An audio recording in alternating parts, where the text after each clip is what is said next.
जो एक बिगिनर करते हैं कि सब कुछ सीखने के लिए दौड़ते हैं। तो सब कुछ सीखना नहीं, एक चीज सीखिए, उसमें आप परफेक्ट बनिए। जैसा कि आप 3 इयर्स से ग्राफिक डिजाइनिंग के फील्ड में वर्क कर रहे हैं, तो जॉब मार्केट की क्या हार्श रियलिटी है जो मैक्सिमम ग्राफिक डिजाइनर अनअवेयर है?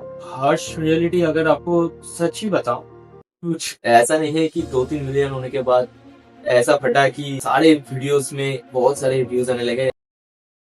आदित्य भाई, welcome to Tabish Khan podcast. आप काफी बढ़िया वर्क कर रहे हैं ग्राफिक डिजाइनिंग के फील्ड में, जो मुझे बहुत अच्छा लगा। तो कैसे हैं भाई आप? मैं तो अच्छा हूँ, आपके यहाँ पे आके भी बहुत अच्छा लग रहा है। आपसे ये वर्चुअल पॉडकास्ट मेरा भी पहला ही पॉडकास्ट है जो मैं अभी आपसे साथ ही शूट कर रहा हूँ। फिर अच्छा लग रहा है। आप बोलिएगा आप कैसे। जी, मैं भी बहुत अच्छा हूँ। तो आदित्य भाई, मैं चाहूंगा कि आप अपना इंट्रोडक्शन दें, आपके बारे में कुछ बताएं। तो मेरा नाम आदित्य विश्वास है और मैं रहता हूँ कोलकाता हावड़ा में। और मैं ग्रेजुएट कर चुका था। फिर उसके बाद ग्राफिक डिजाइन फील्ड में आया। नाइस। आदित्य भाई, आपकी जर्नी बताइए, आपकी कैसी स्टोरी रही? कैसे आपने ग्राफिक डिजाइनिंग के फील्ड में एंटर किया और कंटेंट क्रिएशन सभी की स्टोरी बताइए। पहले से ठीक करके नहीं आए थे कि ग्राफिक डिजाइन ही करना है। पहले तो ग्रेजुएशन किया बीकॉम के ऊपर ग्रेजुएशन करते करते करते एक जॉब का अपॉर्चुनिटी आया। फिर जॉब मैंने करना स्टार्ट कर दिया। फिर वहां पे जाकर पता चला कि हम सब पहले से ही फोटो एडिटिंग के बारे में जानते थे, लेकिन कभी घर पे कंप्यूटर था नहीं और कुछ मिला नहीं। इसीलिए जस्ट फोन में ही एडिट करते थे। पता था कि ये फोटोशॉप करके एक टूल है जिसमें सब कुछ होता है, फोटो एडिटिंग वगैरह होता है, कुछ भी मतलब बहुत सारी चीजें थी जो पता था, लेकिन हाथ हाथ में कंप्यूटर नहीं था, लैपटॉप नहीं था, तो कर नहीं पाए। फिर ऑफिस में जाके पता चला कि यहाँ पे वही काम होता है जिसके बारे में मैंने यूट्यूब में कहीं कहीं जो फोटो एडिटिंग था, मुझे सिर्फ इतना ही पता था कि फोटो एडिटिंग फोटोशॉप में होता है। फिर जहाँ पे मैं जॉब करता था, तो वहां पे एक मेरे सीनियर थे जिनके पास बैठने के बाद मुझे पता चला कि अच्छा, फोटोशॉप में फोटो एडिटिंग क्या मतलब अलावा अलावा भी बहुत सारी चीजें थी जो हो सकती थी। हम्म। तो मैंने वो सब ट्राई नहीं किया था। तो देख के अच्छा लगा। फिर ट्राई करने के लिए मतलब मन से ही इच्छा आ गया। फिर करते रहे। अभी जॉब में मुझे करना पड़ता था कि वेबसाइट में बैकएंड में मैं काम करता था। मतलब कुछ भी प्रोडक्ट अगर सीनियर जो भी थे मेरे, मतलब अभी भी है, जो सीनियर सभी लोग वही सब डिजाइन बनाते थे। फिर वही सब डिजाइन में वेबसाइट में अपलोड करता हूँ। तो पहला काम मुझे यही मिला था कि अपलोड करना है। वेबसाइट है मेरा ऑफिस में, मेरे बॉस का मैं उनको सर बोलता हूँ, तो उनका 4-5 वेबसाइट था जहाँ पे मैंने काम किया था। और वो सब काम सीनियर लोग सब बनाते थे, डिजाइन करते थे, फिर वही काम मैं अपलोड करता था।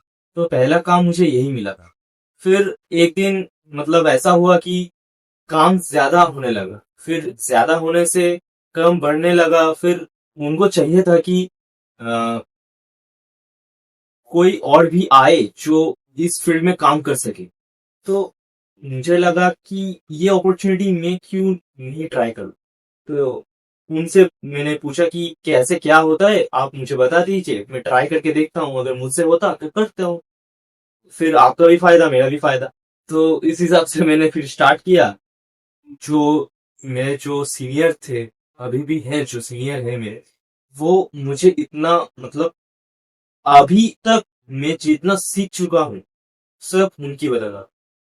मैंने कहीं से भी कोर्सेज वगैरह नहीं किया था, तो मुझे मतलब जीरो नॉलेज था एकदम फोटोशॉप के बारे में, ग्राफिक डिजाइन के बारे में।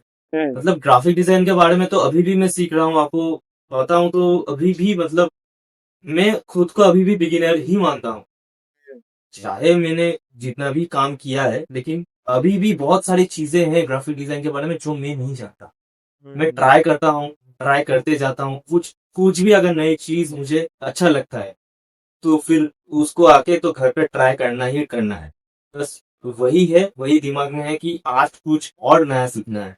इस हिसाब से मैं ग्राफिक डिजाइन जर्नी में स्टार्ट किया। फिर अब आगे आगे कंटेंट क्रिएशन के बारे में अभी आपको अगर बताऊं तो कंटेंट क्रिएशन ऐसा मेरे दिमाग में नहीं था कि कंटेंट क्रिएशन करना है। ये एकदम मैं मेरे मन से बता रहा हूँ कि हम लोग जब बेसिकली मैं मेरे बारे में बताता हूँ कि मैं जब किसी और के लिए काम करता हूँ, मतलब मेरा ऑफिस में हो गया, कुछ भी ग्राफिक डिजाइन के बारे में कुछ भी काम थे, कुछ भी पोस्टर बनाना है या फिर टी शर्ट डिजाइन करना है, कुछ भी अगर डिजाइन करना है तो वो तो मैं एकदम नेचुरली बन के एकदम फुल्ली मतलब उसमें इवॉल्व होके फिर करता हूँ। लेकिन जब खुद का काम बनाना होता है, घर पे आके फिर खुद का काम करे ताकि पोर्टफोलियो बना सके, क्योंकि हमारा जो यहाँ पे जो ग्राफिक डिजाइन का इंडस्ट्री है, तो वहां पे बेसिकली आपका पोर्टफोलियो ही मैटर करता है। अगर आप जॉब, ये सिर्फ जॉब के लिए नहीं है, सिर्फ फ्रीलांसिंग के लिए भी नहीं है, दोनों के लिए ही पोर्टफोलियो ज्यादा से ज्यादा अहमियत रखता है। तो मुझे तो मेरा पोर्टफोलियो बनाना ही था, लेकिन पोर्टफोलियो का जो टाइम देना पड़ता था, पोर्टफोलियो बनाने में जो टाइम जाता था, फिर मुझे लगता था कि कैसे बनाए पोर्टफोलियो। फिर देखा कि वेबसाइट बनाना पड़ता है, मतलब बहुत सारी चीजें थी जो पोर्टफोलियो को बेहतर बनाने के लिए बनाना पड़ता। पोर्टफोलियो तो बाद में बनता, उसके उससे पहले वेबसाइट बनाना पड़ता, फिर जो भी चीजें हैं वो ऐड करना पड़ता, फिर मुझे मेरा डिजाइन रेडी करना पड़ता कि चलिए बनाते हैं, मेरे खुद के लिए डिजाइन बनाते हैं। लेकिन वो सब हुआ नहीं। क्यों क्यों नहीं हुआ? कि क्योंकि जॉब करने के बाद ना, मतलब मेरा मेरा तो जॉब रहता है 9 to 7 PM। तो 9 AM to 7 PM, तो 9 से 7 बजे तक काम करने के बाद घर पे आके किसी दूसरे का फ्रीलैंसिंग वर्क भी मैं करता हूँ, तो फ्रीलैंसिंग वर्क भी रहता है, तो वो भी करने के लिए जब बैठता हूँ तो वो तो हो जाता है, लेकिन फिर पोर्टफोलियो नहीं बन पाता। तो इसीलिए मैंने सोचा कि इंस्टाग्राम वगैरह पे ट्राई करके देखते हैं, पोर्टफोलियो बनाना ही है तो क्यों ना थोड़ा अलग तरीके से बना, किसी को अपना फिर वही वेबसाइट बना के दिखाएंगे या फिर पीडीएफ बना के भेजेंगे, कुछ भी जो लोग कर रहे हैं उसको थोड़ा साइड में रखते हैं, कुछ ट्राई करते हैं, खुद से ही ट्राई करते हैं। क्योंकि मुझे सबको पोर्टफोलियो नहीं भेजना है। मैंने फाइवर पे ट्राई किया, मैंने अपवर्क पे ट्राई किया, लेकिन वहां पे क्या रहता है, वहां पे अगर आपका पोर्टफोलियो अच्छा नहीं है तो काम नहीं मिलता। तो मैंने ये सोचा कि पोर्टफोलियो बनाने के लिए आप मुझे काम चाहिए, और काम तब मिलेगा जब पोर्टफोलियो दूंगा किसी को, या फिर किसी को अप्रोच करूंगा, फिर वो मुझे कब हाँ बोले या ना बोले, कुछ भी बोले, फिर उसका जो आंसर रहेगा उसके लिए मुझे इंतजार करना पड़ेगा। तो इतना टाइम नहीं है मेरे पास। तो फिर इंस्टाग्राम पे आके मेरा पेज ओपन किया, ओपन करके 2-3 चीजें अपलोड किए, फिर लगा कि ठीक है, करके देखते हैं, अगर होता है तो हो जाएगा, नहीं होता है तो भी कुछ सीख के तो जाऊंगा ही यहाँ से। तो इस हिसाब से मैंने फिर ट्राई किया, और अभी तो मतलब भगवान की कृपा से और मैंने मेरा थोड़ा मेहनत से अभी जो भी है हुआ है थोड़ा काम, और काम आने भी लगा है, तो अच्छा है। फिर बाद में देखते हैं क्या होता है। आपकी जर्नी काफ़ी इंस्पायरिंग रही। आदित्य भाई ये बताइए कि जब आपने ग्राफ़िक डिज़ाइनिंग स्टार्ट किया, तो कैसे आपने लर्निंग की? कैसे आपने सीखा? जैसे कि कैसे आप इतनी बढ़िया पोस्टर डिज़ाइन करते हैं? कैसे आप इतने बढ़िया ग्राफ़िक डिज़ाइनर बने? क्या स्टेप्स आपने फ़ॉलो किया ग्राफ़िक डिज़ाइनिंग सीखने के लिए? देखिए, बेसिकली मैं इतना अच्छा ग्राफिक डिजाइनिंग तो नहीं करता। पहली बात तो ये, आप जब इतना सा बोल रहे हैं तो मैं इतना भी अच्छा नहीं करता मेरे हिसाब से, क्योंकि अभी और भी बेहतर होना बाकी है। दूसरे को अभी बहुत बहुत सारे जो भी कंटेंट क्रिएटर है वो शायद मुझसे भी ज्यादा जानते होंगे, या फिर उनका काम भी देखता हूँ। पहली बात तो ये, सीखने का कुछ भी मतलब ऐसा नहीं कि पर्टिकुलरली कहाँ से डिग्री करे, या फिर कहीं से कॉलेज ग्राफिक डिजाइन के बारे में कहीं से कॉलेज करे। जॉब करता हूँ, तो जॉब छोड़ के अभी तो ग्रेजुएशन कर लिया है, फिर जॉब करता हूँ, फिर जॉब छोड़ के अभी दूसरी बार पढ़ाई करने का मन नहीं करता। तो मानता हूँ कि जो मैं मेरा जो पैशन है उसको फॉलो करने के लिए थोड़ा बहुत एडुकेशन इस इंडस्ट्री के बारे में मुझे लेना पड़ेगा, लेकिन टाइम अभी तो नहीं। मिडिल क्लास फैमिली से बिलोंग करता हूँ तो थोड़ा बहुत प्रेशर है। इसीलिए मैंने ट्राई किया था कि पहली बात तो ये, जहाँ से जॉब करता हूँ वहाँ पे सीनियर लोग बहुत ही हेल्पफुल है मेरे लिए, बहुत ही ज्यादा हेल्पफुल है। मतलब अभी कुछ भी मतलब पूछ लीजिए उनसे, वो सब एकदम बता देते हैं कि ऐसा ऐसा करना है। मतलब वो सब प्रॉस एंड कॉन्स सब बता देते हैं कि ये करने से क्या होगा, वो करने से क्या होगा, कौन सा ठीक रहेगा, कौन सा मेरे लिए ठीक नहीं रहेगा, वो सब कुछ बताते हैं।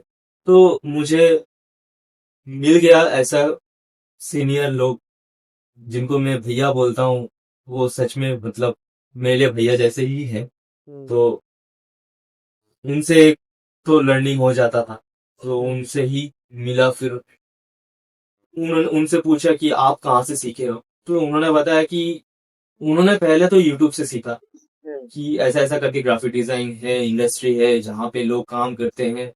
तो उनसे ही इंस्पिरेशन लेके फिर मैंने यूट्यूब से स्टार्ट किया। यूट्यूब में बहुत सारे वीडियो हैं जो मैंने देखा था। पहली बात तो ये कि मतलब कंप्यूटर लेने से पहले मैंने ये सोचा था कि कंप्यूटर जब लूंगा तो मुझे बैठा नहीं रहना है। मतलब जब कंप्यूटर लूंगा तो मुझे काम करना है, और काम करने के लिए मुझे पहले से जानना पड़ेगा। तो ऐसा ऐसा कुछ भी नहीं था कि कहाँ से सीखे। फिर एकदम फ्रेश माइंड से बैठा, यूट्यूब पे सर्च किया, यूट्यूब से बहुत सारी वीडियोस जो भी थे वो सब सब कुछ मैंने देखा। मतलब अभी ऐसा कोई वीडियो नहीं रहा जो मैंने नहीं देखा था। तो यूट्यूब से लर्निंग हो गया। जो मेरे सीनियर थे, जो मेरे भैया है, तो उनसे भी थोड़ा बहुत सीख लिया।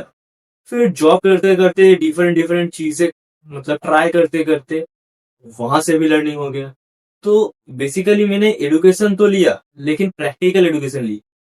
जहां से लेना मेरे लिए पॉसिबल था वहीं से मैंने लिया। एक पर्टिकुलर वे में जाके एडुकेशन नहीं लिया इसके बारे में। और मेरे हिसाब से प्रैक्टिकल वे में जो भी मैं सीखा हूँ वो बेहतर ही सीखा हूँ। और आगे भी प्रैक्टिकल वे में काम करते करते ही लर्निंग हो जाएगा मेरे हिसाब से। अगर जरूरत पड़ेगी तो फिर बाद में ट्राई करेंगे कुछ कोर्सेज वगैरह के लिए, क्योंकि अभी ऑनलाइन में बहुत सारे कोर्सेज अवेलेबल है। लेकिन अगर मेरे हिसाब से अगर आपको फ्री में यूट्यूब से मिल जाता है कोर्सेज वगैरह, या फिर 2-3 घंटे का वीडियो अगर आपको मिल जाता है, तो फिर ट्राई करते हैं। 2-3 घंटे का वीडियो में वो लोग कुछ बकवास तो नहीं करेंगे, कुछ अच्छा ही की बोले होंगे कि इतना इतना व्यूज आता है उनके पास। तो देखते हैं। फिर देखते देखते फिर ये सब आ गया। अभी करते हैं, करते करते और भी सब आ जाएंगे, सीख जाएंगे। आपके हिसाब से कौन से बेस्ट यूट्यूबर क्रिएटर हैं जो ग्राफिक्स डिजाइनिंग बहुत ही बढ़िया सिखाते हैं, जो आपके लिए काफी बेनिफिशियल रहे, या आप जस्ट रेंडमली यूट्यूब पर सर्च करते हैं और वो उस रिलेटेड आप वीडियोस देखते हैं जो आपको नीड है? क्या बेस्ट तरीका होगा ग्राफिक डिजाइनिंग सीखने का? देखिए, मैंने जब ग्राफिक डिजाइन स्टार्ट किया था, जब फोटोशॉप के बारे में सीख रहा था या फिर इलस्ट्रेटर के बारे में सीख रहा था, तो मैंने जो सबसे ज्यादा यूट्यूब का वीडियो देखा था वो था, दो वीडियो मैंने देखा था।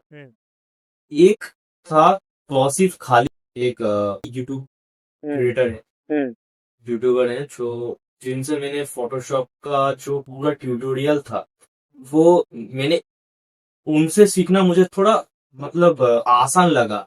उनका जो समझाने का जो टेक्निक था वो थोड़ा मुझे कहीं पे अच्छा लगा। फिर वहीं से स्टार्ट किए। तो आसिफ खालिद करके उनका एक पूरा मेरे हिसाब से 2-3 घंटे का एक यूट्यूब वीडियो है जहाँ से मैंने फोटोशॉप को सीखा था। और वो 3 घंटे का वीडियो मैंने करीबन 10 बार तो देखा ही होगा। फिर 10 बार देखने के बाद, हाँ, 10 बार देखने के बाद फिर मुझे पता चला कि अच्छा अच्छा ऐसा ऐसा होता है, क्योंकि सब कुछ पता नहीं था। तो और 1 घंटे में पूरा मैं सीख जाऊंगा ऐसा भी मेरा मतलब वो नहीं।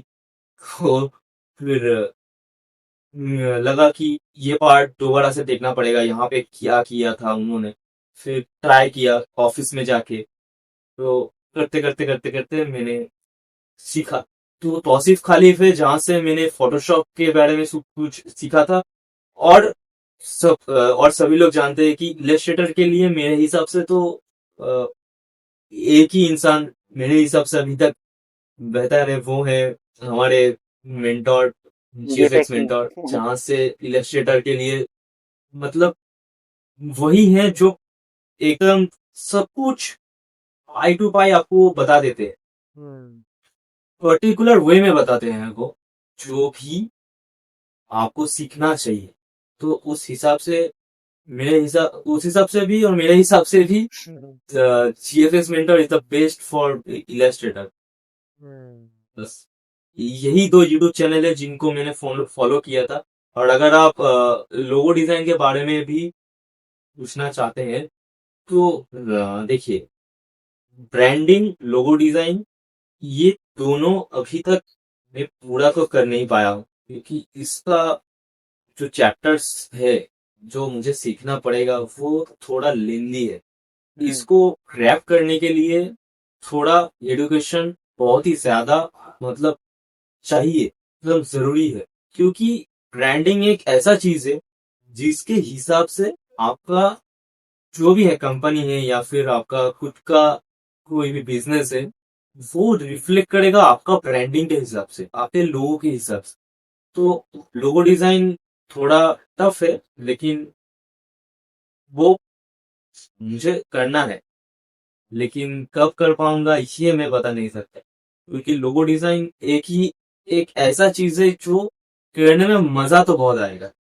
तो अभी तो ट्राई करते हैं, फिर देखते हैं लोगो डिजाइन। लेकिन अगर लोगो डिजाइन के बारे में मैं आपको बताऊं तो अनिक जैन को आप फॉलो कर सकते हैं, क्योंकि उनका वीडियो बेहतर रहता है। और अगर क्रिएटर के बारे में पूछेंगे तो मेरे हिसाब से अभी तक मेरे लिए फेवरेट हैं जो लोगो डिजाइन के बारे में बताते हैं या फिर डिजाइन नॉलेज के लिए बताते हैं, फिर उनका खुद का पर्सनल लाइफ के बारे में बताते हैं। तो क्रिएटर के हिसाब से typography studio is the best for graphic designers, क्योंकि वो इतना सिंपल वे में इतना कुछ बता देते हैं, अच्छा लगता है। अगर उन्होंने कभी भी यूट्यूब चैनल ज्वाइन किया तो शायद कुछ भी अच्छा हो जाएगा ग्राफिक डिजाइन, जो भी बिगिनर्स है तो उनसे सीख के बहुत ही अच्छा होगा। तो हाँ, क्रिएटर के लिए आप टाइपोग्राफी स्टूडियो का जो नॉलेज है वो आप ग्रैब कर सकते हैं मेरे हिसाब से। हम्म, समझ गया। तो चलते हैं एक इंटरेस्टिंग चीज पे कि कैसे आपने 100 डेज चैलेंज का सोचा इंस्टाग्राम पे, और वो क्यों पोस्टर डिजाइनिंग। और मैं चाहूंगा कि आप थोड़ा उसके बारे में बताएं, क्योंकि मैं देखा काफी बढ़िया ऑडियंस का रिस्पांस है उस पर, और काफी बढ़िया बढ़िया चीजें आप सिखा रहे हैं। तो आपने क्यों पोस्टर डिजाइनिंग सिलेक्ट किया, इसके क्या स्टोरी है, क्या कुछ आप बताना चाहेंगे?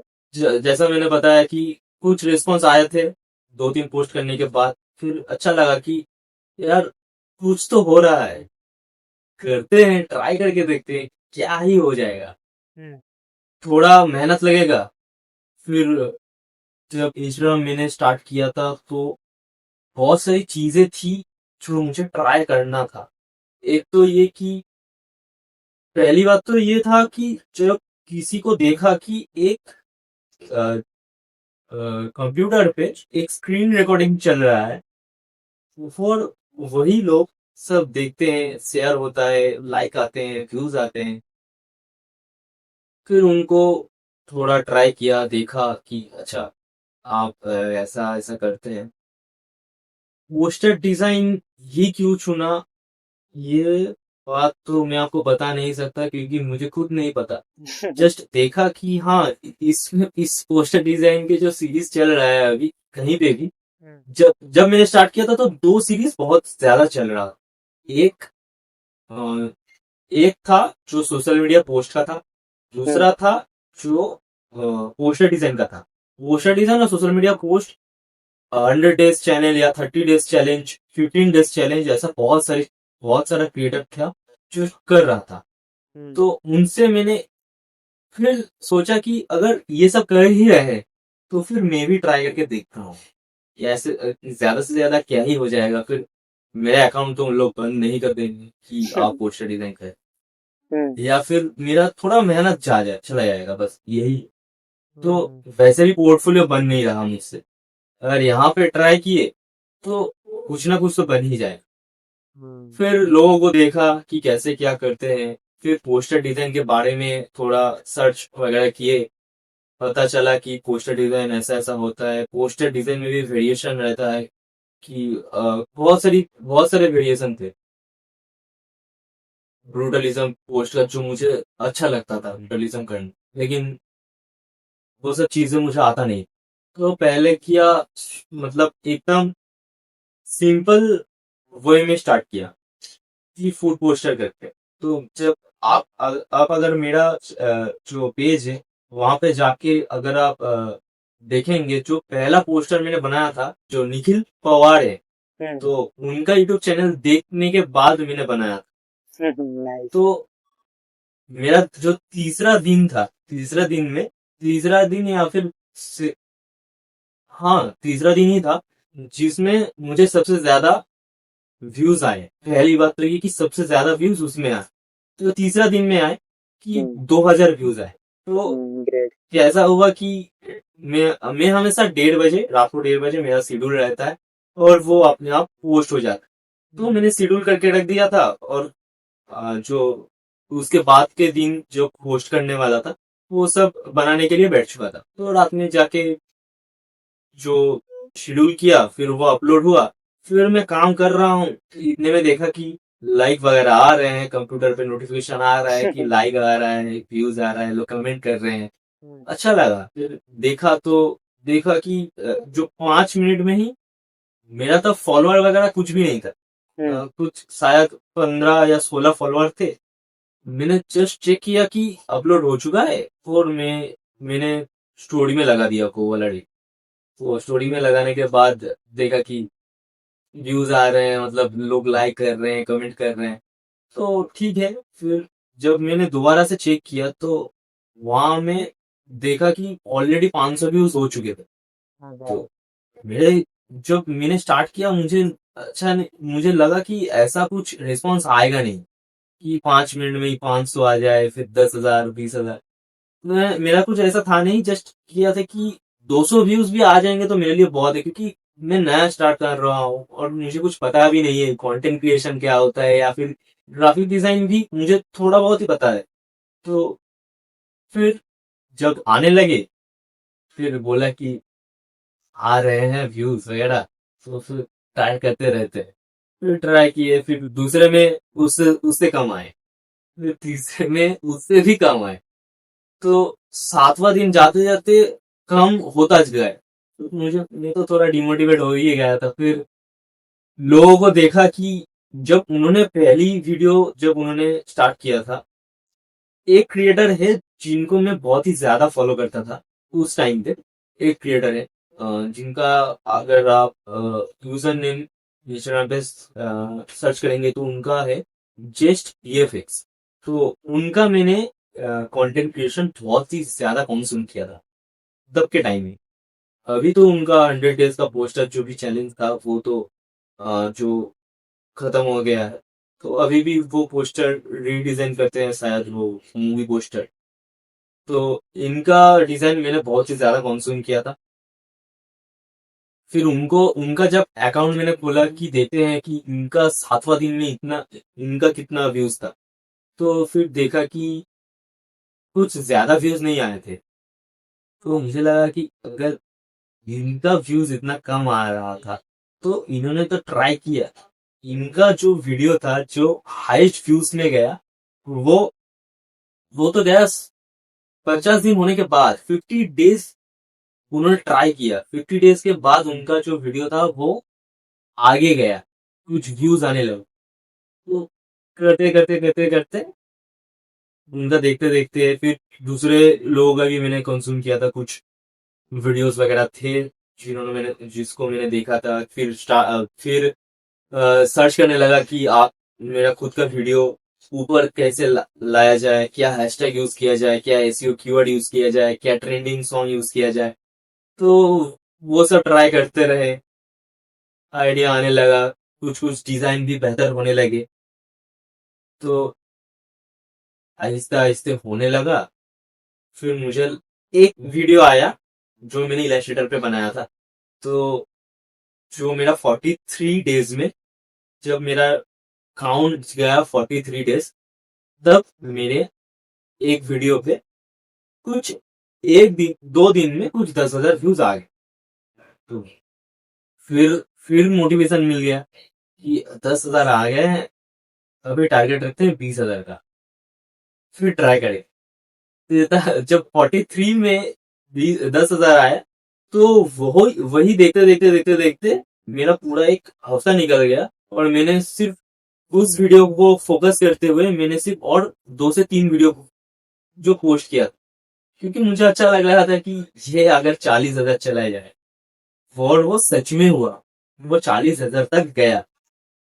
फिर मैंने 2-3 वीडियो और अपलोड किया, उनका 10,000 से फिर आ गया, फिर 1,000 2,000 ऐसा व्यूज पे आ गया। फिर मुझे लगा कि इंस्टाग्राम का एल्गोरिदम कुछ खराब हो गया, या फिर कुछ हैशटैग है जो यूज में नहीं कर रहा।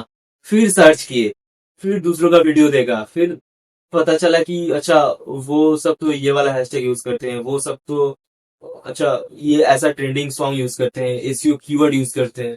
ठीक है, उनका उनके जैसा कैप्शन लिखना स्टार्ट किया। फिर भी 7 दिन 8 दिन हो गया, कोई व्यूज नहीं आया। ठीक है, तो उसके बाद मैंने देखा कि मेरे अकाउंट में रीच आना शुरू हो गया था। चाहे मुझे 10,000 20,000 व्यूज नहीं आए एक एक रील पे, लेकिन जो पहले आ रहा था उससे बेहतर आने लगा। जब 2,000 आते थे, अभी 5,000 आने लगा है। फॉलोअर्स भी धीरे धीरे बढ़ते रहे। देखा कि 500 फॉलोअर हो गए हैं, तो ठीक है, अच्छा लगने लगा। फिर एक दिन आया जब मैंने सोचा कि ये हो नहीं रहा है। 8 दिन हो गया, ऐसा कुछ व्यूज आने, मतलब ये स्टेबल हो गया मुझे लगता है, या फिर मेरा डर डर लगने लगा कि अकाउंट शायद शैडो बैन हो चुका है, या फिर व्यूज नहीं आ रहे, फॉलोअर नहीं बढ़ रहा है। 10 दिन हो गया था। जब 10वां दिन आया, एक पोस्टर था मैंने जो बना दिया। मैंने देखा कि 2-3 लोग बनाए थे, उनका हो गया था 2-3 मिलियन का व्यूज था। तो मुझे लगा ठीक है, ये वाला भी ट्राई करके देखते हैं। अगर ये होता है तो फिर मतलब जर्नी कंटिन्यू रखेंगे, या तो फिर छोड़ देंगे। ठीक है, तो जब मैंने वो वीडियो अपलोड किया, मुझे लगा कि ये शायद अच्छा नहीं बना है, इसका शायद ट्रेंडिंग सॉन्ग भी नहीं है, उसका हैशटैग भी मैंने शायद गलत चूज किया बोल के। फिर रात को सब सिस्टम बंद करके सो गया। सुबह में जब उठा, तो देखा कि नॉर्मली मेरा 2-3 दिन लग जाता था पहले कि 3,000 व्यूज आ जाए। तो कल दूसरे दिन सुबह में उठ के देखा कि 3,000 तो छोड़ो, मेरा सीधा 6,000 व्यूज आ गए हैं सुबह 7 बजे। मैं तो खुश हो गया। फिर उठे, कंप्यूटर में चेक किए कि इतना ज्यादा शेयर हो गया, इतना ज्यादा व्यूज आ गया, इतना लाइक भी आ गया। ठीक है, फिर ठीक है, मैंने सोचा कि अभी आ रहा है, 2 घंटे बाद नहीं आएगा। 2 घंटे बाद जब फोन को मैंने ओपन किया, तो 20,000 व्यूज थे। मतलब 9 बजे के आसपास मेरा टोटल 20,000 का व्यूज हो गया था। फिर उस दिन से आज का दिन है, उस दिन के बाद मेरा व्यूज कम नहीं लगा था। कुछ ऐसा नहीं है कि 2-3 मिलियन होने के बाद ऐसा फटा कि सारे सारे वीडियोस में बहुत सारे व्यूज आने लगे, ऐसा नहीं है। बीच में थोड़ा बंद कर दिया था। फिर देखते देखते अभी पता चला कि 100 डेज का जर्नी जो मैंने स्टार्ट किया था, उसको खत्म करते करते मेरा 365 डेज निकल चुका है। तो अभी ये ऐसा है कि इसको खत्म करना है। ज्यादा ही मैंने खींच दिया है। और 100 डेज पोस्टर डिजाइन का जो चैलेंज है, वो शायद मैं ही अकेला रह गया हूँ जो स्टार्ट किया था, अभी खत्म ही नहीं कर पाया। बाकी लोग जितने भी स्टार्ट किए थे वो सब खत्म कर चुके हैं, दूसरे वीडियोस बना रहे हैं, दूसरे कंटेंट बना रहे हैं। तो अभी लगता है कि ये मिशन खत्म करना चाहिए, तो खत्म करते हैं। अभी तो 70 डेज हुआ है, 30 दिन बाकी है। और ये खत्म करने के बाद नया कंटेंट सोचना भी पड़ेगा, तो उसके लिए भी टाइम लगेगा। आदित्य भाई ये बताइए कि अगर एक ग्राफिक डिजाइनर है तो उन्हें क्यों कंटेंट बनाना चाहिए? ग्राफिक डिजाइनर को कंटेंट इसीलिए बनाना चाहिए क्योंकि वहां पे एक ब्रांड बन जाएगा आपका, हम्म, और आपको किसी और जगह पे जाके किसी को बताना नहीं पड़ेगा कि मैं ग्राफिक डिजाइन करता हूँ, ये मेरा पोर्टफोलियो है, आप यहाँ पे चेक कीजिए, मुझे काम दीजिए। अप्रोच करना नहीं होगा, फाइवर पे बैठा रहना नहीं होगा कि कब कोई क्लिक करेगा मेरे गिग पे, फिर आके कब कोई मुझे कांटेक्ट करेगा, फिर उसका उस मतलब उनके हिसाब से मेरा काम अच्छा रहेगा कि बेहतर करना होगा, पेमेंट मिलेगा कि नहीं मिलेगा। आपको आप पे कनेक्ट खरीदने के लिए जो पैसे लगते हैं, या क्योंकि पहले अपवर्क में कनेक्ट देते थे कि महीने में 10 कनेक्ट मिलता था, लेकिन अभी तो उन्होंने पूरा की पूरा ही बंद कर दिया 10 कनेक्ट ले देना। तो कनेक्ट तो खरीदना पड़ेगा आपको, तो नहीं खरीदना नहीं पड़ेगा, वहां पे पैसे बचाओ, कंटेंट क्रिएशन में एक ट्राइपॉड खरीद लो, जो जितने में कनेक्ट खरीदना है उतने में ट्राइपॉड तो आ ही जाएगा, तो ट्राइपॉड खरीद लो जितना भी आपने सीखा है, क्योंकि देखिए हर एक कोई बिगिनर, हम्म, जो भी लोग आते हैं वो सब एक्सपर्ट नहीं है या फिर इंटरमीडिएट नहीं है, सभी लोग बिगिनर है, सभी लोग कुछ ना कुछ जान रहे हैं, सीख रहे हैं। अगर आपके पास कुछ नया है तो आप क्यों अपलोड नहीं करें, सही बात। क्यों नहीं चाहेंगे कि जो मुझे पता है वो दूसरों को भी पता चले, क्योंकि अभी ग्राफिक डिजाइन का इंडस्ट्री जो है वो बहुत ज्यादा एक्सपेंड हो चुका है। जब 3 साल पहले मैंने स्टार्ट किया था तो मुझे इसके बारे में कुछ पता ही नहीं था, लेकिन जब पता करना स्टार्ट किया तो मुझे लगा कि मैं तो पीछे रह चुका, क्योंकि ग्राफिक डिजाइन का जो इंडस्ट्री है बहुत ज्यादा ही एक्सपेंड हो चुका था, अभी तो और भी हो रहा है। अभी कोई ना कोई मतलब वीडियो एडिटिंग भी कैपकट के आ जाने से वीडियो एडिटिंग भी कर रहा है, और ग्राफिक डिजाइन कैपकट के आ जाने से बहुत लोग वीडियो एडिटिंग में भी अपना जो भी है वो सब करते रहते हैं। तो कंटेंट क्रिएशन ग्राफिक डिजाइनर के लिए यही सब कुछ है कि आपका काम आप खुद अपलोड कीजिए, जिससे आपको यही फायदा होगा कि किसी और के पास आपको जाके अप्रोच करना नहीं पड़ेगा, लोग खुद आएंगे आपका चैनल देखेंगे, तो अपलोड कीजिए आपका काम, ताकि लोग आपका काम देख सके, आपका जो आप जो डिजाइन बनाते हैं, आप जो बेहतर डिजाइन बना सकते हैं, इस हिसाब से आपको मतलब आपको कनेक्ट कर पाए, फिर आपको मेरे हिसाब से यहाँ से काम मिल जाएगा।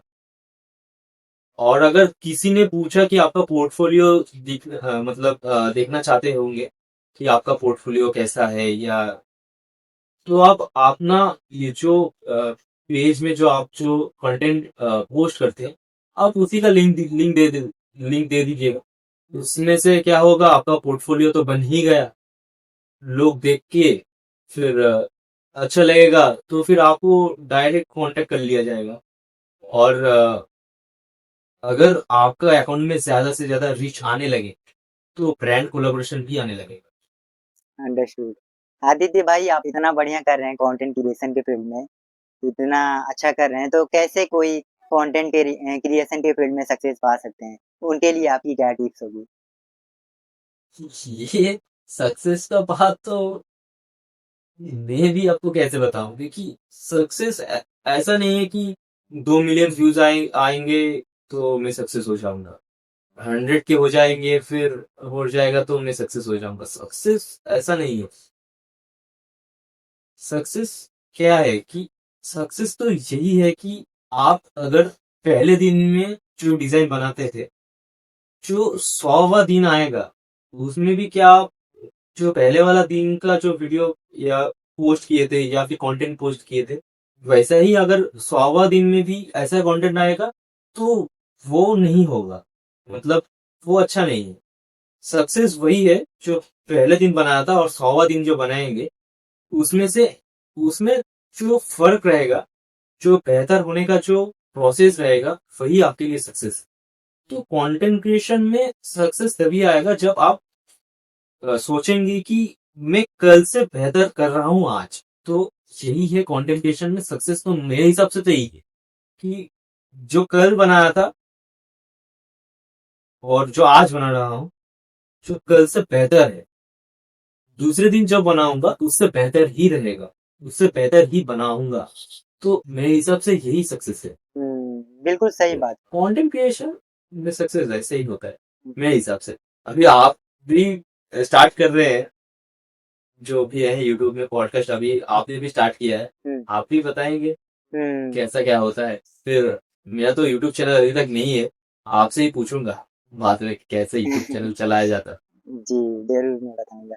तो आदित्य भाई आपने बिल्कुल सही बताया कि जैसे कि अगर हम अपने वीडियोज़ में या अपने डिज़ाइनिंग में डे बाय डे अगर इम्प्रूव करें, तो हमें फॉलोवर्स की चिंता नहीं करनी होगी। ऑलरेडी फॉलोवर्स आते रहेंगे। नहीं नहीं नहीं, हुँ, फॉलोअर्स और व्यूज और लाइक्स के पीछे भागना मतलब एकदम गलत है मेरे हिसाब से। हुँ, आप आपसे पूछिए कि कल जो डिजाइन बना था और जो आज जो डिजाइन है वो कल से बेहतर है कि नहीं है। हुँ, अगर बेहतर है तो आप बनाते रहिए, हुँ, अगर बेहतर नहीं है तो अपने ऊपर काम करते रहिए। हुँ, बस यही सक्सेस है मेरे हिसाब से। हुँ, तो सक्सेस का कोई मतलब ऐसा नहीं है कि यहाँ तक पहुंच गया तो ये सक्सेस हो गया, मेरा सक्सेसफुल हो गया, ऐसा नहीं होता। हुँ, या ये कंटेंट क्रिएशन में भी आप बोल लीजिए, पैशन में भी बोल लीजिए, जहां पे भी बोल लीजिए, तो मतलब ऐसा नहीं होता कि सक्सेस जहां तक आ गया तो सक्सेस हो मिल गया, जहां तक आ गया तो सक्सेस हो गया, हुँ, सक्सेसफुल हो गया, लेकिन ऐसा नहीं होता।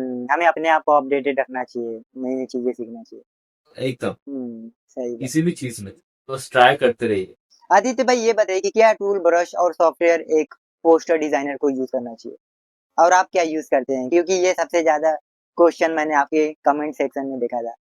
तो मुझे लगता है कि Photoshop is the best software for starting any of design you want. तो ज्यादा से ज्यादा मैं फोटोशॉप, एडोब फोटोशॉप ही यूज करता हूँ। कुछ कुछ चीजें रहता है जहाँ पे इलस्ट्रेटर का इस्तेमाल मैं करता हूँ, लेकिन ज्यादा से ज्यादा फोटोशॉप ही बनाता हूँ। और अगर वीडियो एडिटिंग के बारे में बात करेंगे तो प्रीमियर प्रो यूज करता हूँ। आफ्टर इफेक्ट में उतना ज्यादा मेरा काम हुआ नहीं है अभी। तो ज्यादा से ज्यादा मैं ये दो सॉफ्टवेयर यूज करता हूँ डिजाइनिंग के लिए, फोटोशॉप, एडोब फोटोशॉप।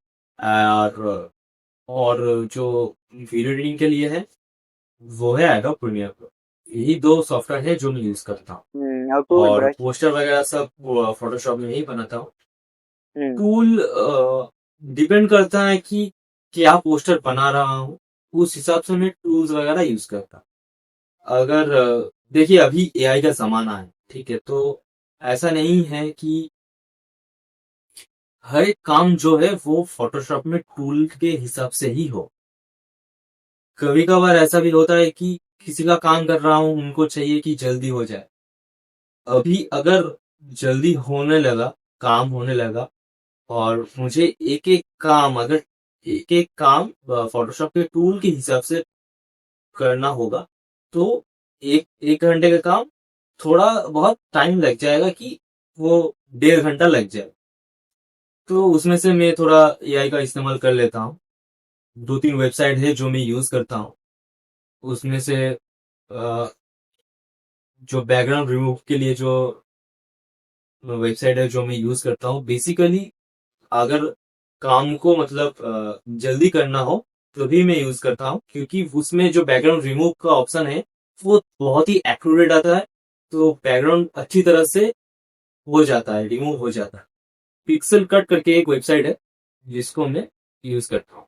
और एक वेबसाइट है जो ब्रश के लिए, मुझे मेरे हिसाब से बहुत सारे क्रिएटर हैं जो यही वेबसाइट यूज करते हैं, ब्रश जी। ब्रश जी करके एक वेबसाइट है जहाँ पे बहुत सारे ब्रशेस का ब्रशेस मिल जाते हैं, बहुत सारे टाइप का ब्रशेस मिल जाता है, तो वहीं से ब्रशेस डाउनलोड करते हैं, फिर फोटोशॉप में यूज करते हुँ। आप इतना बढ़िया पोस्टर डिज़ाइन करते हैं, तो एक ग्राफ़िक डिज़ाइनर के लिए आपकी क्या टिप्स होगी? कैसे वो एक अटेंशन ग्रैबिंग पोस्टर डिज़ाइन कर सकते हैं? इसका क्या सीक्रेट होता है? मेरे हिसाब से अभी अगर ग्राफिक डिजाइनिंग के फील्ड में कोई भी है, हुँ, तो उनका अगर ऑडियंस को एंगेज करने के लिए जो पोस्टर वगैरह रहता है वो अगर बनाना चाहे तो पहली बात तो ये 2-3 चीजें हैं उनका आपको ध्यान में रखना होगा। पहली बात पहले ही आता है कलर कॉन्ट्रास्ट कि आप कौन सा कलर कौन से प्रोडक्ट के ऊपर रख के फिर यूज करते हैं आपके पोस्टर में। तो ये पहली बात। फिर आता है टाइपोग्राफी कि कौन सा फॉन्ट आप यूज करते हैं वो ज्यादा से ज्यादा मतलब इफेक्ट करते हैं आपको पोस्टर में। फिर आता है अलाइनमेंट, जो आपने पोस्टर में जो भी एलिमेंट्स यूज किए हैं, जो भी फॉन्ट्स, जो भी टेक्स्ट आपने यूज किया है वो सब सही जगह पे अलाइन है कि नहीं है, वो सब चीजें। और नेगेटिव स्पेस है, जो आपने मतलब एक पोस्टर पूरा पूरा भर देने से अच्छा नहीं लगता। जो एलिमेंट जहां पे यूज होना चाहिए और जहां पे जो स्पेस रहना चाहिए वो सब मेंटेन रखने के बाद ही पोस्टर एकदम बढ़िया बनता है। तो जितने भी नए लोग आ रहे हैं, जितने भी नए सब कुछ ट्राई कर रहे हैं, उनको यही बात मतलब दिमाग में रहना चाहिए कि ये 2-4 चीजें हैं जो एक सिर्फ पोस्टर के लिए नहीं बोल रहा, हर एक डिजाइन के लिए ये सब चीजें, ये मतलब ये जितने भी 3-4 चीजें मैंने बताया ये आपको ध्यान में रख के ही डिजाइन करना होगा। एक भी चीज अगर इधर से उधर हो गया तो आपका डिजाइन, कोई अगर ध्यान से देखेगा तो वो आपको बोलेगा कि इसमें ये थोड़ा कम है, वो आपको करना पड़ेगा फिर। लेकिन अगर कोई ध्यान से नहीं देखता है फिर चल जाता है, लेकिन अगर कोई ध्यान से देखेगा तो आपके डिजाइन में फिर कमी उनको नजर आ ही जाएगा। तो 3-4 चीजें होता है जो, ये सब 3-4 चीजें जो मैंने बताया वो सब आपको ध्यान में रख के ही करना होगा। तो उसमें से आपका जो डिजाइन है वो निखर के आएगा। अंडरस्टूड। अगर कोई 2025 में ग्राफिक डिजाइनर बनना चाहते हैं तो उन्हें ग्राफिक डिजाइनिंग के फील्ड में आना चाहिए या नहीं? आपके हिसाब से क्या स्कोप है इस टाइम पे?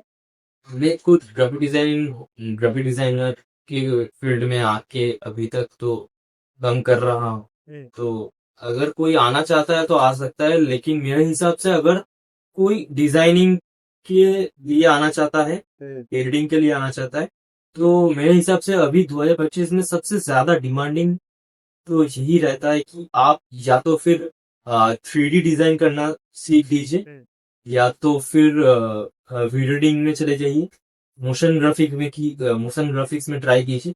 ये सब ये 3-4 चीजें हैं मेरे हिसाब से जो डिमांड में है और जिनका काम आना कभी भी बंद नहीं होने वाला।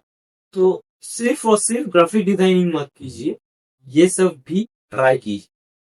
बाकी ग्राफिक डिजाइन एक ऐसा इंडस्ट्री है, एक ऐसा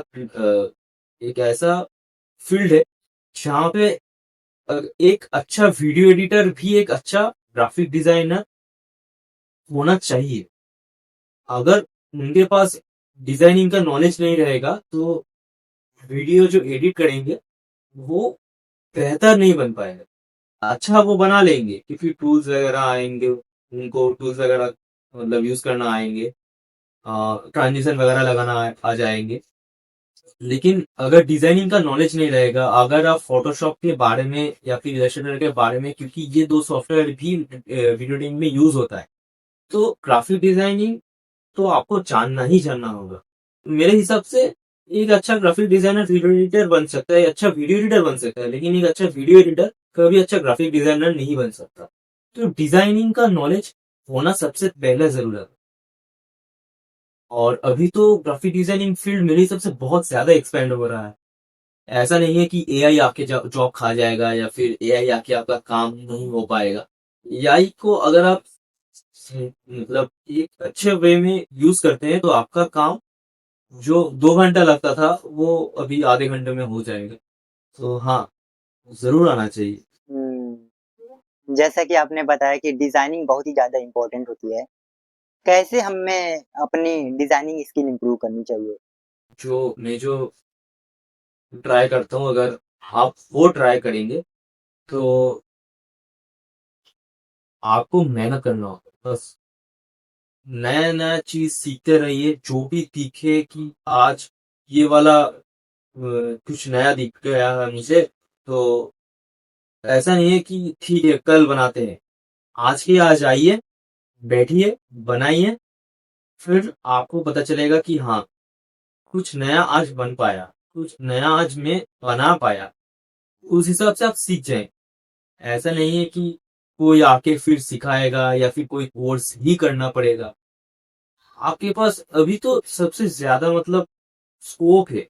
मतलब अभी जो भी आ रहा है सबके पास एक फोन रहता है, एक इंटरनेट रहता है।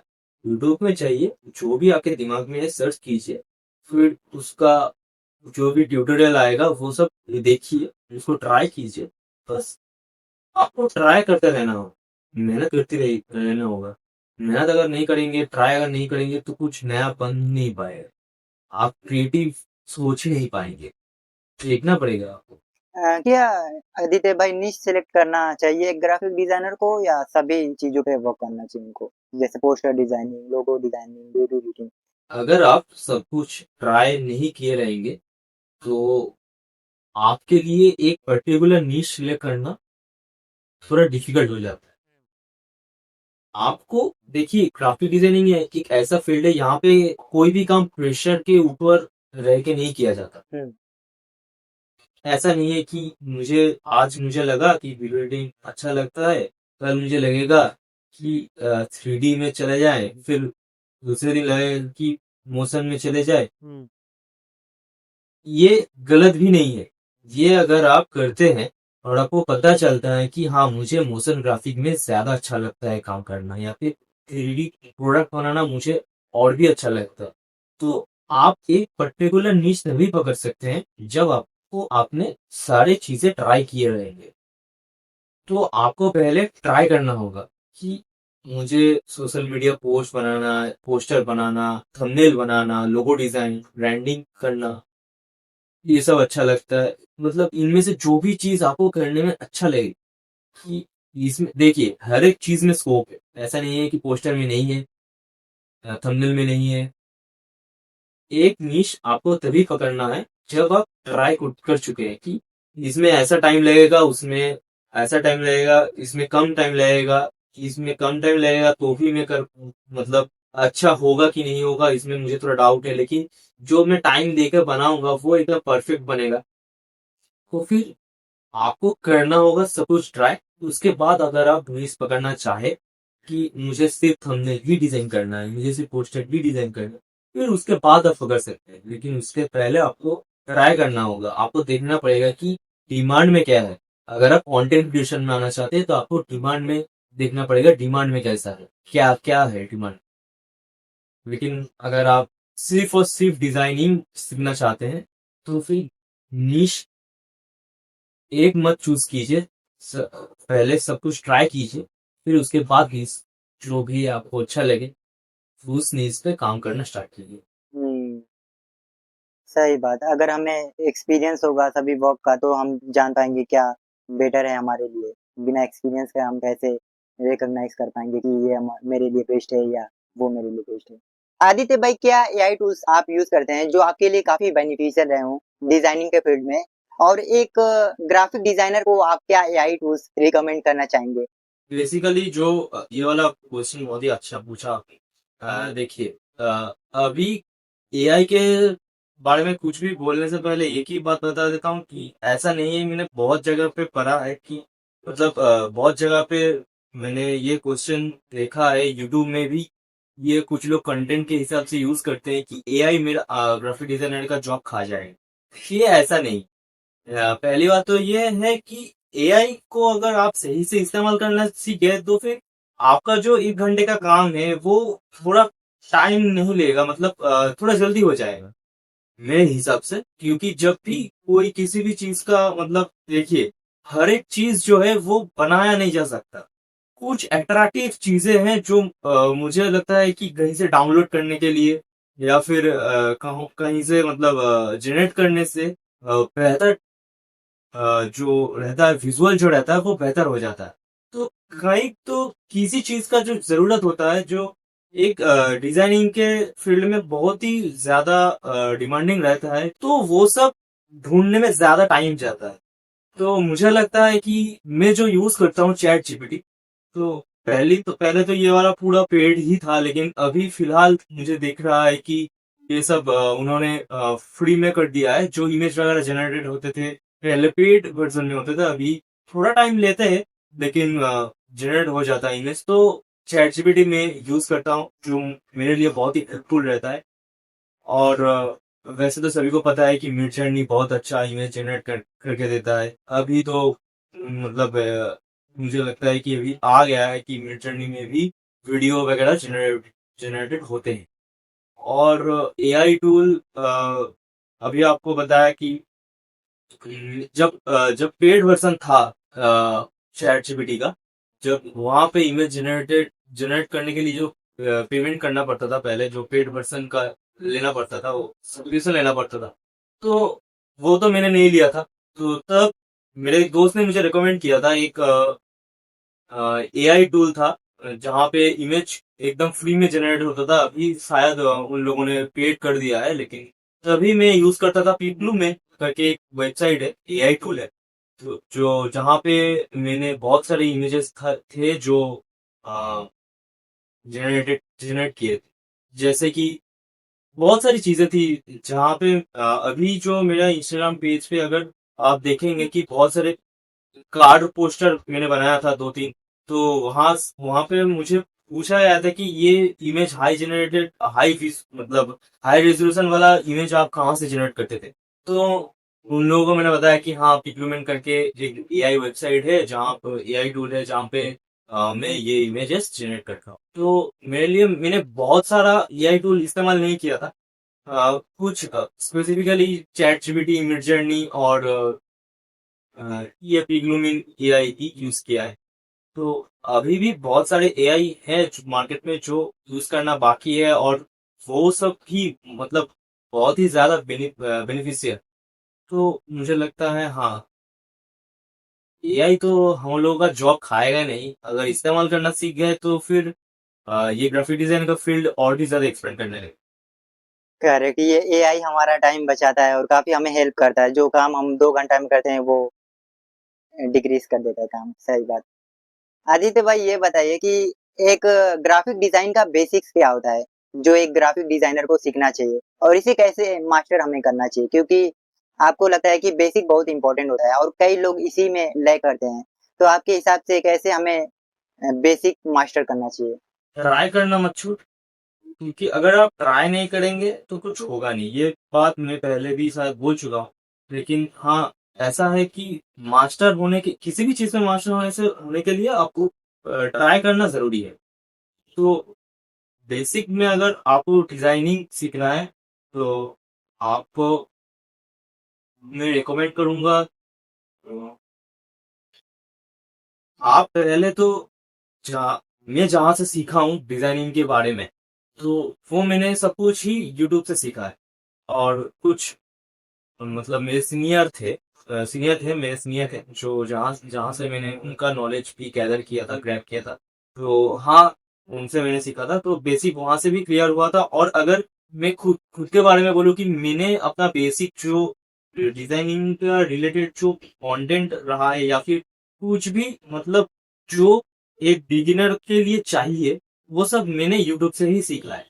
तो अगर मैं बताऊं कि यूट्यूब का जो वीडियो मैंने देखा था, वो था जेफिक्स मेंटर का ग्राफिक डिजाइनिंग का जो पर्टिकुलर एक वीडियो है, जहां से मैंने ग्राफिक डिजाइनिंग के बारे में थोड़ा नॉलेज लिया। तो बस, और अगर मास्टरी करना होगा तो फिर आपको ट्राई करना होगा बस यही।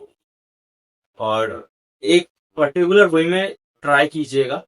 जैसे कि अगर आपको टाइपोग्राफी अच्छा लगता है, तो आप टाइपोग्राफी पहले मास्टरी कीजिएगा, क्योंकि एक डिजाइनिंग में टाइपोग्राफी बहुत ज्यादा मैटर है। और कलर कॉन्ट्रास्ट इसमें भी आपको ट्राई करना होगा। अ, और बेसिक एकदम क्लियर रहना ही चाहिए डिजाइनिंग। अगर डिजाइनिंग में बेसिक क्लियर नहीं रहेगा, तो कोई भी टूल आप सीख लीजिए, कोई भी सॉफ्टवेयर आप इस्तेमाल कर लीजिए, लेकिन आपका डिजाइन बिल्कुल भी ठीक नहीं होगा। सबसे पहले यही बेसिक्स रहता है जो एक डिजाइनर को पहले इसमें इसको सीखना चाहिए, इसको मास्टर करना चाहिए, फिर आपका डिजाइन बेहतर से बेहतर होने लगेगा अपने आप। तो कुछ चीजें हैं जैसे कि लेआउट है, जो आपका डिजाइन का जो लेआउट रहेगा, कहाँ पे टेक्स्ट रखना है, कहाँ पे एलिमेंट रखना है, कहाँ पे मेन सब्जेक्ट को रखना है, वो जो लेआउट रहता है, तो आपको पहले उसमें मास्टरी करना पड़ेगा, उसको सीखना पड़ेगा, एक एक स्टेप आपको पता होना चाहिए। फिर आता है कलर थ्योरी। आप अगर पोस्टर बनाते हैं तो उसमें सबसे मेन चीज जो रहता है, दो चीजें रहता है। एक तो सबसे पहले जो मैंने बताया कि लेआउट रहता है, लेआउट आपको ठीक रखना पड़ेगा। मतलब ऐसा नहीं है कि कहीं भी आपने कहीं भी कोई भी चीज बैठा दिया, प्लेस कर दिया, वो वैसा नहीं होता। एक परफेक्ट लेआउट रहता है जिसके अंदर एक आपका मेन सब्जेक्ट रहेगा, उसके बाद उसके रिलेटेड टेक्स्ट आएगा, एलिमेंट्स आएगा। तो एक एक लेआउट स्ट्रक्चर रहता है जहां पे ये सब आपको मतलब फिट करना होगा, प्लेस करना होगा। फिर आपको पता चलेगा कि आपका डिजाइन एकदम बेहतर से बेहतर होने लगा है।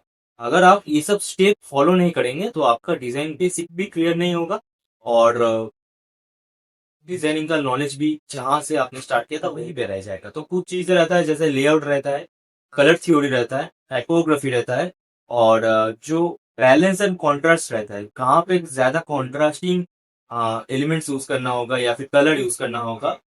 मतलब आपके टोटल डिजाइन में बैलेंस का होना बहुत जरूरी है। कहाँ पे थोड़ा डार्क रहना चाहिए, कहाँ पे थोड़ा लाइट रहना चाहिए। तो ये सब नॉलेज आपको बेसिक जो इनको बोलते हैं ग्राफिक डिजाइनिंग में, तो ये सब बेसिक चीजें होते हैं जो आपको पता होना चाहिए। या फिर आपको मास्टरी करने की जरूरत नहीं है। मैं ऐसा नहीं बोलूंगा कि हर एक चीज में मास्टरी कीजिए। आप स्टार्ट कीजिए सीखना, ये सब चीजें सीखना स्टार्ट कीजिए, अपने आप हो जाएगा। तो ऐसा नहीं है कि पहले टाइपोग्राफी में चले गए, फिर टाइपोग्राफी ही मास्टरी कर, फिर कलर थ्योरी में गए, कलर थ्योरी भी मास्टरी कर ली। जो भी चीजें आप देखते हैं उसमें सब कुछ बैलेंस भी रहता है। उसमें colour theory, typography, balance, contrast, colour theory, जो भी चीजें हैं वो सब रहता है। आप अगर ऑब्जर्व करना शुरू कर देंगे एक एक डिजाइन को देख के, तो आपको पता चलेगा।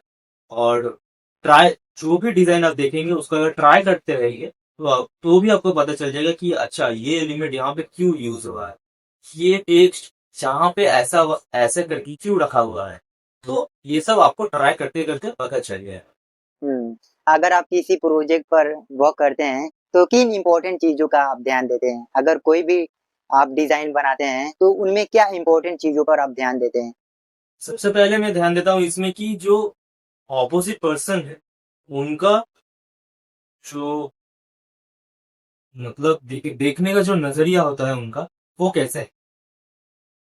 जिनका भी मैं काम करता हूँ, अगर मेरा खुद का काम होता है तो उतना नहीं सोचता, फिर जो भी मन में आता है मैं बना देता हूँ। लेकिन अगर कोई भी चीज किसी के लिए बनाता हूँ तो मैं पहले देखता हूँ कि उनका देखने का नजरिया कैसा है, उनका जो नॉलेज है डिजाइनिंग के बारे में या फिर कुछ भी चीजें के लिए, वो सब कैसे है। क्योंकि अगर उनका नॉलेज एकदम जीरो रहेगा, एकदम मतलब उनको अगर पता ही नहीं रहेगा, 90% केसेस में ऐसा ही होता है कि उनको कुछ पता नहीं रहता। जो मैं बनाता हूँ उनको अगर अच्छा नहीं लगा फिर बार बार चेंजेस करने के लिए बोलते हैं। तो ये सब साइड में रखकर अगर उनका नजरिया एकदम सही है कि हाँ इसको अच्छा, अच्छे को अच्छा, बुरा को बुरा बोलेंगे, तो फिर ठीक है।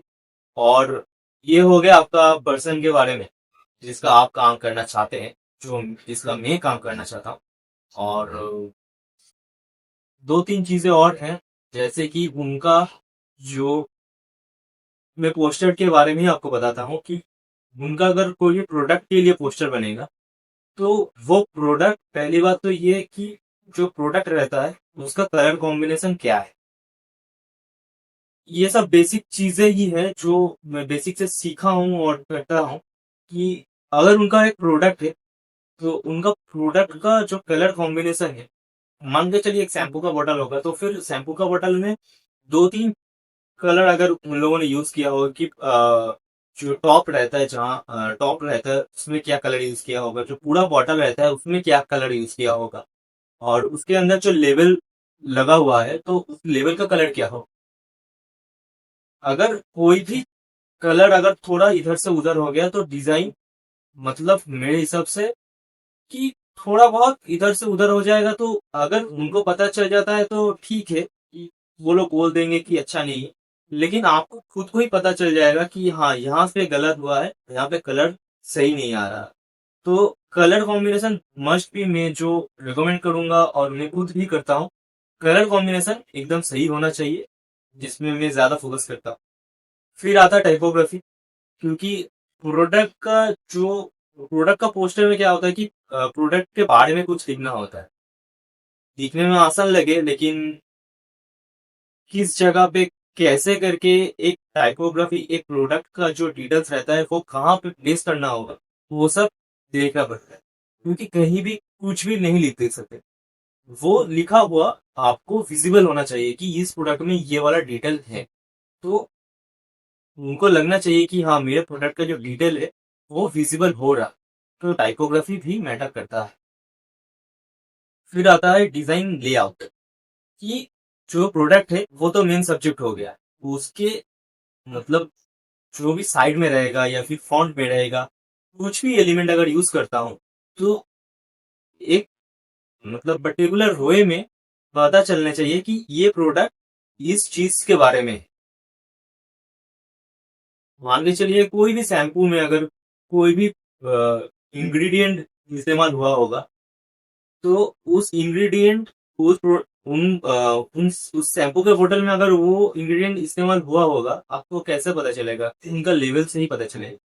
तो अगर वही इंग्रेडिएंट मैं अगर मेरे पोस्टर में यूज करता हूँ, तो लोगों को भी पता चलेगा कि ये शैम्पू इससे बनता है, ये इंग्रेडिएंट इसमें इस्तेमाल होता है ये शैम्पू बनाने के। तो ये सब दो तीन चीजें हैं जो मैं ध्यान में रखता हूँ प्रोडक्ट पोस्टर के लिए। या उसके बाद अगर कोई भी पोस्टर बनना स्टार्ट हुआ, मान के चलिए कोई कार पोस्टर बना रहा है, कोई स्पोर्ट्स पोस्टर बना रहा है, तो उसमें भी ज्यादा से ज्यादा कार पोस्टर और जो स्पोर्ट्स पोस्टर रहता है उसमें लेआउट बहुत ज्यादा वैल्यूएबल चीज है। उसका लेआउट एकदम बढ़िया होना चाहिए, उसका लेआउट में ही आपको मतलब पता चल जाएगा कि पोस्टर कैसे बनने वाला है। और अगर मूवी पोस्टर के बारे में मैं बताऊं, तो मूवी पोस्टर में आपको जो मेन सब्जेक्ट है और जो मूवी के बारे में है कि मूवी किसके ऊपर बना हुआ है, किसके ऊपर बनेगा, ये मूवी किस चीज पर आधारित है, ये सब आपको पोस्टर पोस्टर बनाने से पहले आपको सोच लेना चाहिए कि इस मूवी में ये सब बताया हुआ है। फिर पोस्टर भी एकदम मूवी का रिफ्लेक्ट होना चाहिए, लोगों को पता चल सके कि पोस्टर में ही मतलब पूरा कहानी छुपा होना चाहिए। तो हाँ, मुझे लगता है कि दो तीन चीजें हैं जो मैं ध्यान में रख के पोस्टर बनाता हूँ। अंडरस्टूड। जैसा कि आप जानते होंगे कि राइट कलर कॉम्बिनेशन और फ़ॉन्ट्स का काफ़ी इम्पोर्टेंस होता है डिज़ाइनिंग के फील्ड में। तो कैसे एक डिज़ाइनर को राइट फ़ॉन्ट्स और राइट कलर कॉम्बिनेशन चूज़ करना चाहिए अपने प्रोजेक्ट के अकॉर्डिंग, अपने पोस्टर या लोगो डिज़ाइनिंग के अकॉर्डिंग? क्योंकि ऐसा भी होता है कई डिज़ाइनर लैग कर जाते हैं, मतलब कि अपने प्रोजेक्ट के अकॉर्डिंग मतलब कि राइट फ़ॉन्ट या राइट कलर चूज़ नहीं कर पाते हैं। तो उनके लिए आपकी क्या स्टेप बाय स्टेप स्ट्रेटेजी होगी, कैसे उन्हें राइट कलर कॉम्बिनेशन और फॉन्ट चूज करना चाहिए? राइट कलर कॉम्बिनेशन और प्रोडक्ट पोस्टर के ऊपर ही बताता हूँ कि राइट कलर कॉम्बिनेशन जो रहता है ना, वो एकदम आपका जो मेन सब्जेक्ट है उसके ऊपर टोटली डिपेंड कर। मान के चलिए अगर कोई फूड पोस्टर होगा, आप पहले भी देख चुके होंगे कि ये जो कलर रहता है वो आपके प्रोडक्ट या फिर बिजनेस को या फिर कोई भी चीज को रिफ्लेक्ट करता है। मान के चलिए कि ये कुछ फूड का पोस्टर बने, तो उसमें पहले ही पता चल जाता है कि रेड कलर इस्तेमाल करेंगे ना तो अच्छा लगेगा। क्यों? क्योंकि हम लोग पहले से ही देखते हुए आए हैं कि रेड, येलो ये सब फूड का जो फूड रिलेटेड, फूड बेवरेज ये सब रिलेटेड है। इसको इस्तेमाल करने से ये लगेगा कि ये फूड फूड का जो सोशल मीडिया डिजाइन होगा या फिर फूड का ब्रांड है, फूड ब्रांड है कोई भी, आपको लोगो डिजाइन में भी पता चल जाएगा। जैसे मैकडोनल्ड का अगर मैं आपको एग्जांपल दिखाऊं कि मैकडोनल्ड में अगर और भी कलर और कुछ कलर यूज किया होता तो हम लोगों को शायद पता भी नहीं चलता कि अच्छा इसमें क्या ही प्रोडक्ट मिलेगा या फिर इसमें क्या खाना मिलता है। लेकिन हम लोगों को पता चल सका कि इसमें खाना मिलता है, इसमें फूड है, इसमें बिवरेजेस है, तो उसका कलर कॉम्बिनेशन से ही पता चला। तो जैसे मैं अगर बताऊं आपको कि फूड पोस्टर में मैं ज्यादा से ज्यादा रेड कलर ही यूज करता हूँ। रेड हो गया आपका। तो आपको अगर कलर चूज करना होगा तो आपको जिस इंडस्ट्री के जिस इंडस्ट्री के लिए आप डिजाइन बना बना रहे हैं, उस इंडस्ट्री में जो डिजाइन यूज होते हैं उसके बारे में आपको पता होना चाहिए। आप गूगल में सर्च करेंगे तो फिर भी आपको मिल जाएगा कि किस इंडस्ट्री में कौन सा कलर यूज होता है। तो ऐसे भी आप कलर कॉम्बिनेशन यूज कर सकते हैं।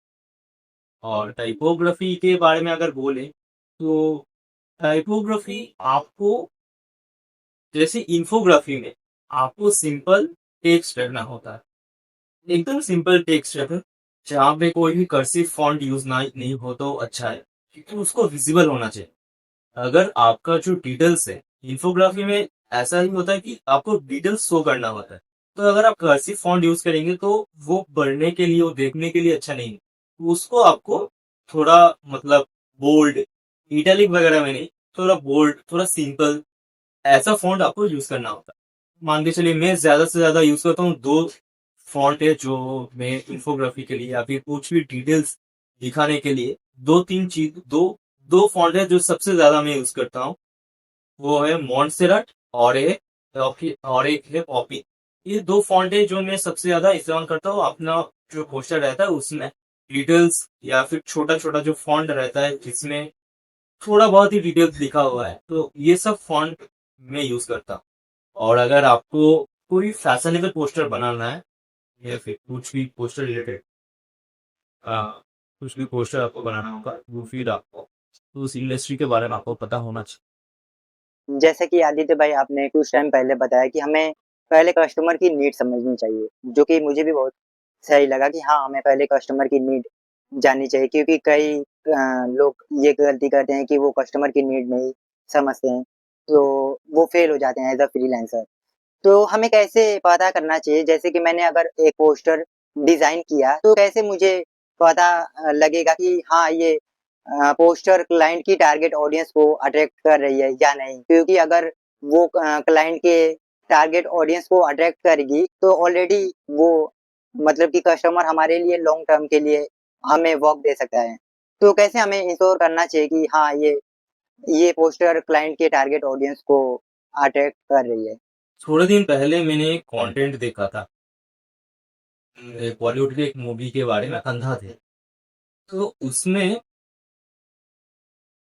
एक पहली बात तो ये, जिनको अगर पोस्टर बनाना होता है, मूवी पोस्टर के बारे में भी बताते हैं कि जो लोग पोस्टर बनाते हैं उनको पहले पूरा मूवी देख, मतलब उनको हो सकता है कि उन लोगों ने पहले देखा हुआ है या फिर डायरेक्टर से उन लोगों ने या फिर प्रोड्यूसर से उन लोगों ने कहानी पूरा सुना हुआ है।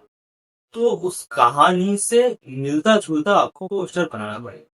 मैं आपको आसानी से आसान भाषा में आपको बताता हूँ कि अ, बताया कि मिलता जुलता, लेकिन उसका जो पोस्टर रहेगा, जो अंधाधुन का पोस्टर रहता रहा था, जो अंधाधुन का पोस्टर है, तो उसमें अगर आप नोटिस करेंगे कि जो आयुष्मान खुराना है उनको गॉगल्स पहना दिया है, ब्लैक गॉगल्स, जो लाइन जो होते हैं तो वो लोग पहनते हैं, तो उनको वो वाला गॉगल और हाथ में स्टिक दिया है। और वो रास्ता को, जो रोड है वो क्रॉस कर रहे हैं, लेकिन जो रोड है वहां पे खून लगा हुआ है और एक बिल्ली है जो क्रॉस कर रही है।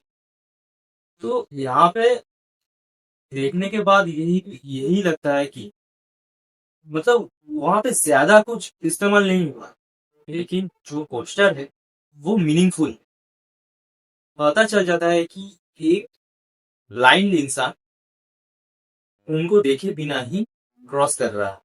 तो उस पोस्टर में क्या क्या हुआ, उस मूवी में क्या क्या होने वाला है, वो पोस्टर देख के पता चल जाता है कि ये मूवी किस बारे में। वैसे तो मूवी में बहुत सारे ट्विस्ट था, लेकिन फिर भी थोड़े बहुत लोगों को जो बनाते हैं, पहली बात तो जो पोस्टर बनाते हैं वो ग्राफिक डिजाइनर है और जिनको पता है कि वो क्या बना रहे हैं, उनको पता रहता है जहां पे मैंने सब्जेक्ट को प्लेस किया है वो सही चाला प्लेस है कि नहीं। जो भी मैंने एलिमेंट यूज किया है, जो भी मतलब स्ट्रक्चर वगैरह, जो भी फॉन्ट है, जितने भी एलिमेंट्स उस पोस्टर में यूज किए होंगे, वो सब एक कहानी को रिप्रेजेंट करने के लिए इस्तेमाल हुआ होगा। तो और सबसे पहले तो यही रहता है कि आप जिससे सुन रहे हैं कि उनका पोस्टर, उनका जो प्रोडक्ट के बारे में अगर होगा, या फिर मूवी पोस्टर के बारे में होगा, या फिर सिंगर है कोई, उनका एल्बम निकलने वाला है, वो सॉन्ग सॉन्ग इसके बारे में होगा, ये सब आपको पता होना चाहिए। अगर आपका डिजाइन उस प्रोडक्ट के उस प्रोडक्ट को, उस सॉन्ग को, उस मूवी को रिप्रेजेंट नहीं कर पाता, तो फिर आपका पोस्टर मतलब किसी और के लिए किसी काम का नहीं। आपको शायद अच्छा लग जाए कि हाँ मैंने तो यहाँ पे ये एलिमेंट यूज किया था कि ये एलिमेंट इसको रिप्रेजेंट कर। कोई समझ पाता भी है, कोई नहीं भी समझ पाता। लेकिन सबसे और एक बात जो मैं पहले भी बोल दिया थी कि कस्टमर की नीड आपको पता होना चाहिए कि कस्टमर क्या चाहता है। अगर कस्टमर के नीड के बारे में आपको पता चल जाता है, तो फिर आप कुछ भी पोस्टर बना सकते हैं, कोई भी डिजाइन, कोई भी लेआउट, कोई भी टाइपोग्राफी यूज कर लीजिए। आपको पता चल जाता है कस्टमर की नीड कैसा है, नीड है या ही नहीं नहीं। उनको चाहिए पोस्टर बस लगाने के लिए दीवार पे, या फिर मीनिंगफुल पोस्टर चाहिए जो आपको, आपका जो प्रोडक्ट है, आपका जो मूवी है, आपका जो सॉन्ग है, उसको रिप्रेजेंट कर पाए। तो बस यही है। अंडरस्टूड। एक डिजाइनर को काफी सोचना पड़ता है, जैसे कि डिजाइनिंग फील्ड काफी क्रिएटिव होती है। देखिए हम लोग ग्राफिक डिजाइनर, हम लोग जो ग्राफिक डिजाइनिंग फील्ड में आए हैं ना, हम लोगों का काम ही है सोचना। हम लोगों का काम ही क्रिएटिव है। अगर हम लोग खुद को क्रिएटिव और सोचने का जो टाइम रहता है वो दे नहीं पाएंगे, तो फिर एक अच्छा डिजाइन निकल के नहीं आए। हम्म, सही बात। और और भी बहुत सारी चीजें हैं जो एक ग्राफिक डिजाइनर को दिमाग में रख के डिजाइन करना पड़ता है। तो आदित्य भाई, कैसे एक ग्राफिक डिजाइनर को अपनी थिंकिंग स्किल इंप्रूव करनी चाहिए एक बेटर डिजाइनर बनने के लिए? सबसे पहले तो इंक्रीज करना चाहिए आपका ऑब्जर्वेशन, जो स्किल रहता है वो। हम्म। आपको अगर एक डिजाइन बनाना है, तो आपको देखना पड़ेगा कि उस टाइप का डिजाइन किसी और ने बनाया है कि नहीं है। अगर बनाया है, तो उसमें डिजाइनिंग का जो कलर थ्योरी है, जो टाइपोग्राफी है, जो लेआउट है, वो सब उन्होंने कैसे इस्तेमाल किया है। हाँ, एकदम ऐसा नहीं है कि कॉपी ही करना है, लेकिन आपको देखना भी है कि अच्छा इन लोगों ने ऐसा ऐसा बनाया है, इस लेआउट को मैं इस तरह से इस्तेमाल कर सकता हूँ अपने पोस्टर। हम्म। तो आप अगर, मैं थोड़ा सर्च वगैरह करके ही पहनता हूँ किसी भी पोस्टर को बनाने के लिए। तो मैं ज्यादा से ज्यादा पिंटरेस्ट यूज करता हूँ, जहाँ पे मैं कुछ चीजें हैं जो पता चल जाता है कि अच्छा ये पोस्टर ऐसे भी दूसरे लोगों ने बनाया है, और मुझे ये लेआउट पसंद है। इस लेआउट में मैं दूसरे टाइपोग्राफी, दूसरे कलर्स की, दूसरा जो पैलेट्स एंड कॉन्ट्रास्ट रहता है, जहाँ पे कॉन्ट्रास्ट का एलिमेंट है जो यूज करना होता है, वो सब कैसे कहाँ पे यूज करें, ये सब आपको देखने के बाद ही पता चल पाएगा कि अच्छा कैसे करना है। अगर आपको डिजाइनिंग नॉलेज बेहतर करना है, तो सबसे पहले आपको ऑब्जर्वेशन स्किल के ऊपर काम करना। अगर ऑब्जर्वेशन अच्छा रहेगा, अगर क्रिएटिव माइंडसेट, ऑब्जर्वेशन से ही क्रिएटिव माइंडसेट आता है, तो मेरे हिसाब से मैं पहले तो दूसरे का डिजाइन देखता हूँ, दूसरे से इंस्पिरेशन लेता हूँ, ना कि उसको कॉपी करता हूँ। उसको इंस्पिरेशन के थ्रू लेता हूँ, लेने के बाद ट्राई करता हूँ। फिर कुछ नया डिजाइन मेरे अंदर से मुझे पता चल जाता है कि अच्छा ये वाला नया बना पाऊंगा मैं। तो हाँ, सबसे पहला चीज यही रहता है कि ऑब्जर्वेशन स्किल आपको बेहतर करना होता है। ऑब्जर्वेशन आपको बेहतर करना ही को। आदित्य भाई, अगर आपने कोई पोस्टर बनाया तो कैसे आप इंश्योर करते हैं कि ये डिजाइन क्रिएटिव और रीडेबल दोनों है? अगर बेसिक क्लियर रहता है और अगर आपको पता है कि आपने ये पोस्टर क्यों बनाया है, अगर वो पोस्टर आपका जो माइंडसेट है, आपने जो सोचा है, वो रिप्रेजेंट कर पाता है, तो मेरे हिसाब से मैं यही सोचता हूँ कि जो मैंने सोचा था, क्या वो मैं बना पाया? अगर वो बना पाया मैं, तो फिर ठीक है। अगर नहीं बन पाया, मैंने जो सोचा था अगर वो नहीं बन पाया, तो मुझे थोड़ा काम करना पड़ता है, फिर जाके वो ठीक होता है। तो जो सोचना है वही बनाना है। ऐसा नहीं कि सोचते सोचते कुछ और ही बना दिया। ऐसा ही बहुत टाइम हुआ है कि कुछ सोचा फिर बनाया और वो ज्यादा अच्छा लगने लगा, वो ज्यादा रीडेबल लगने लगा। लेकिन वो थोड़े टाइम के लिए ही होता है कि कुछ बनाने बैठे कुछ और बन गया। सब 90% केसेस में मेरे साथ तो यही होता है कि जो बनाने में सोच के बैठा हूँ कि आज ये पोस्टर बनाना है, ऐसे बनाना है, तो वैसे ही बनाता हूँ। और 10% टाइम में कुछ इधर से उधर हो जाता है तो पता चल जाता है अच्छा ये वाला डिजाइन तो मैंने जो सोचा था उससे बेहतर बन गया। सब आपके क्रिएटिव माइंड के ऊपर डिपेंड करता है कि आप कैसे सोचते हैं और आप कैसे रिप्रेजेंट करना चाहते हैं। अगर आपके अगर आपके हिसाब से हो जाता है तो फिर मुझे लगता है कि हाँ ठीक है।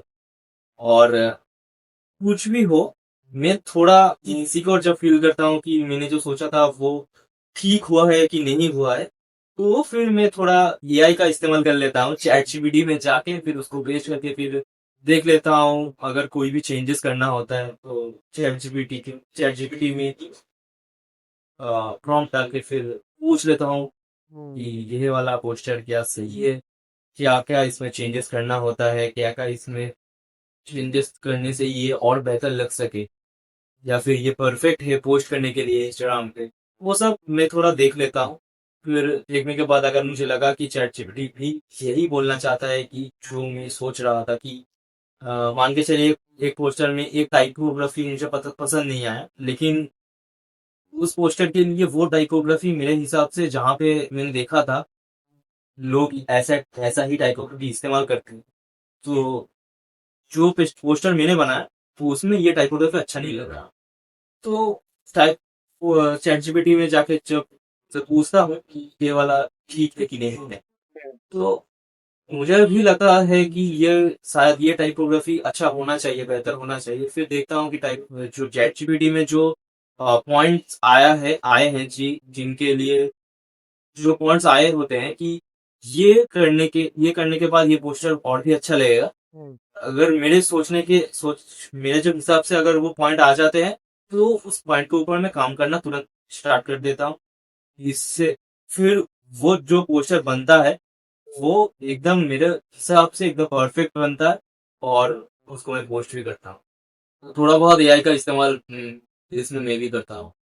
अगर मुझे लगा कि ये थोड़ा इनसिक्योर है इस पोस्टर को लेके, मैं थोड़ा इनसिक्योर, मुझे लगता है कि ये पोस्टर नहीं होगा, अच्छा नहीं लगेगा, तो फिर थोड़ा चैट जीपीटी एआई का इस्तेमाल कर लेता हूँ।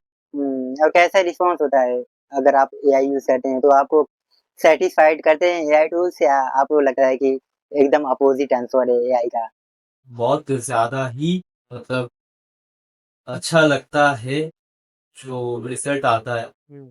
तो हाँ, मुझे मैं तो रिकमेंड करूंगा आप ये वाला, ये जुगाड़ू थोड़ा दिमाग से निकला है कि किसी और से क्यों पूछे, अगर एआई सब कुछ कर देता है तो एआई से ही क्यों नहीं पूछे। क्योंकि मेरे पास ऐसा अ, लोग हैं जिनसे पूछ सकता हूँ, लेकिन वो भी थोड़ा बिजी रहते हैं, तो उनसे बार बार पूछने में मुझे भी थोड़ा हिचकिचाहट होता है कि तो मुझे बार बार लोगों की डिस्टर्ब करना है, वो लोग भी अपना काम करते हैं। एआई से अगर अब वो सब कुछ होने लगा है तो थोड़ा ये एआई का ही इस्तेमाल कर लेते हैं, पूछ लेते हैं हमसे कि ये वाला ठीक है कि नहीं। ज्यादातर टाइम में रिजल्ट अच्छा ही मिलता है, रिजल्ट अच्छा ही मिला है मुझे। कोई भी क्लाइंट का काम करते हुए भी मैंने ये वाला ट्रिक इस्तेमाल किया था, तो अच्छा लग मतलब रिजल्ट जो मिला वो अच्छा ही था। कोई ग्राफिक डिजाइनर हैं, वो फ्रेशर हैं, तो वो कैसे जॉब पा सकते हैं? इसका क्या प्रोसेस होता है? पहले का बात मैं बता नहीं सकता, मुझे ज्वाइन किए हुए इस फील्ड में अभी 3 साल हुआ है, तो 3 साल में मैंने जहाँ पे भी जॉब के लिए अप्लाई किया, वो लोग तो सबसे पहले 2-3 चीजें देखते हैं। हम्म, सबसे पहले तो देखते हैं कि आपको इंग्लिश आता है कि नहीं है, मतलब आप फ्लुएंट इंग्लिश बोल सकते हैं और इंग्लिश में जो भी वो बोलेंगे वो समझ सकते हैं कि नहीं। और दूसरी बात ये देखते हैं वो लोग सीवी से भी ज्यादा आपका पोर्टफोलियो मांगते हैं। उस पोर्टफोलियो में आपने कैसा कैसा काम किए रहेंगे वो सब देखते हैं। तो ये दो चीजें रहता है कि ये दो चीजें बहुत ही वैल्यूएबल है आपके लिए अगर आप फ्रेशर है और जॉब ढूंढ रहे हैं ग्राफिक डिजाइनर। हम्म, तो कैसे हमें एक बेस्ट पोर्टफोलियो बनाना चाहिए जिससे हमें जॉब पाने में काफी आसानी हो? पोर्टफोलियो अच्छा बनने के लिए आपको डिजाइनिंग अच्छा होना चाहिए, क्योंकि आप दिखाएंगे कि आपके पोर्टफोलियो में आप जो डिजाइन करेंगे वही ना दिखाएंगे।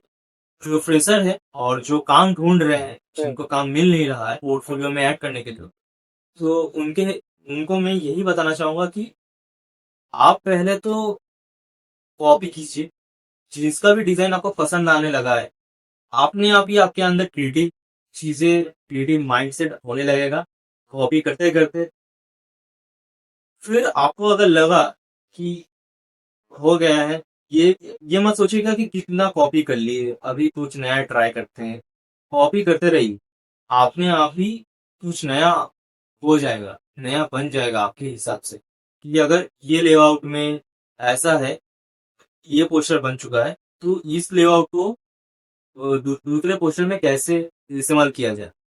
फिर आपका तो नया पोस्टर बन गया, आपका तो खुद का क्रिएटिविटी लग गया फिर उस पोस्टर।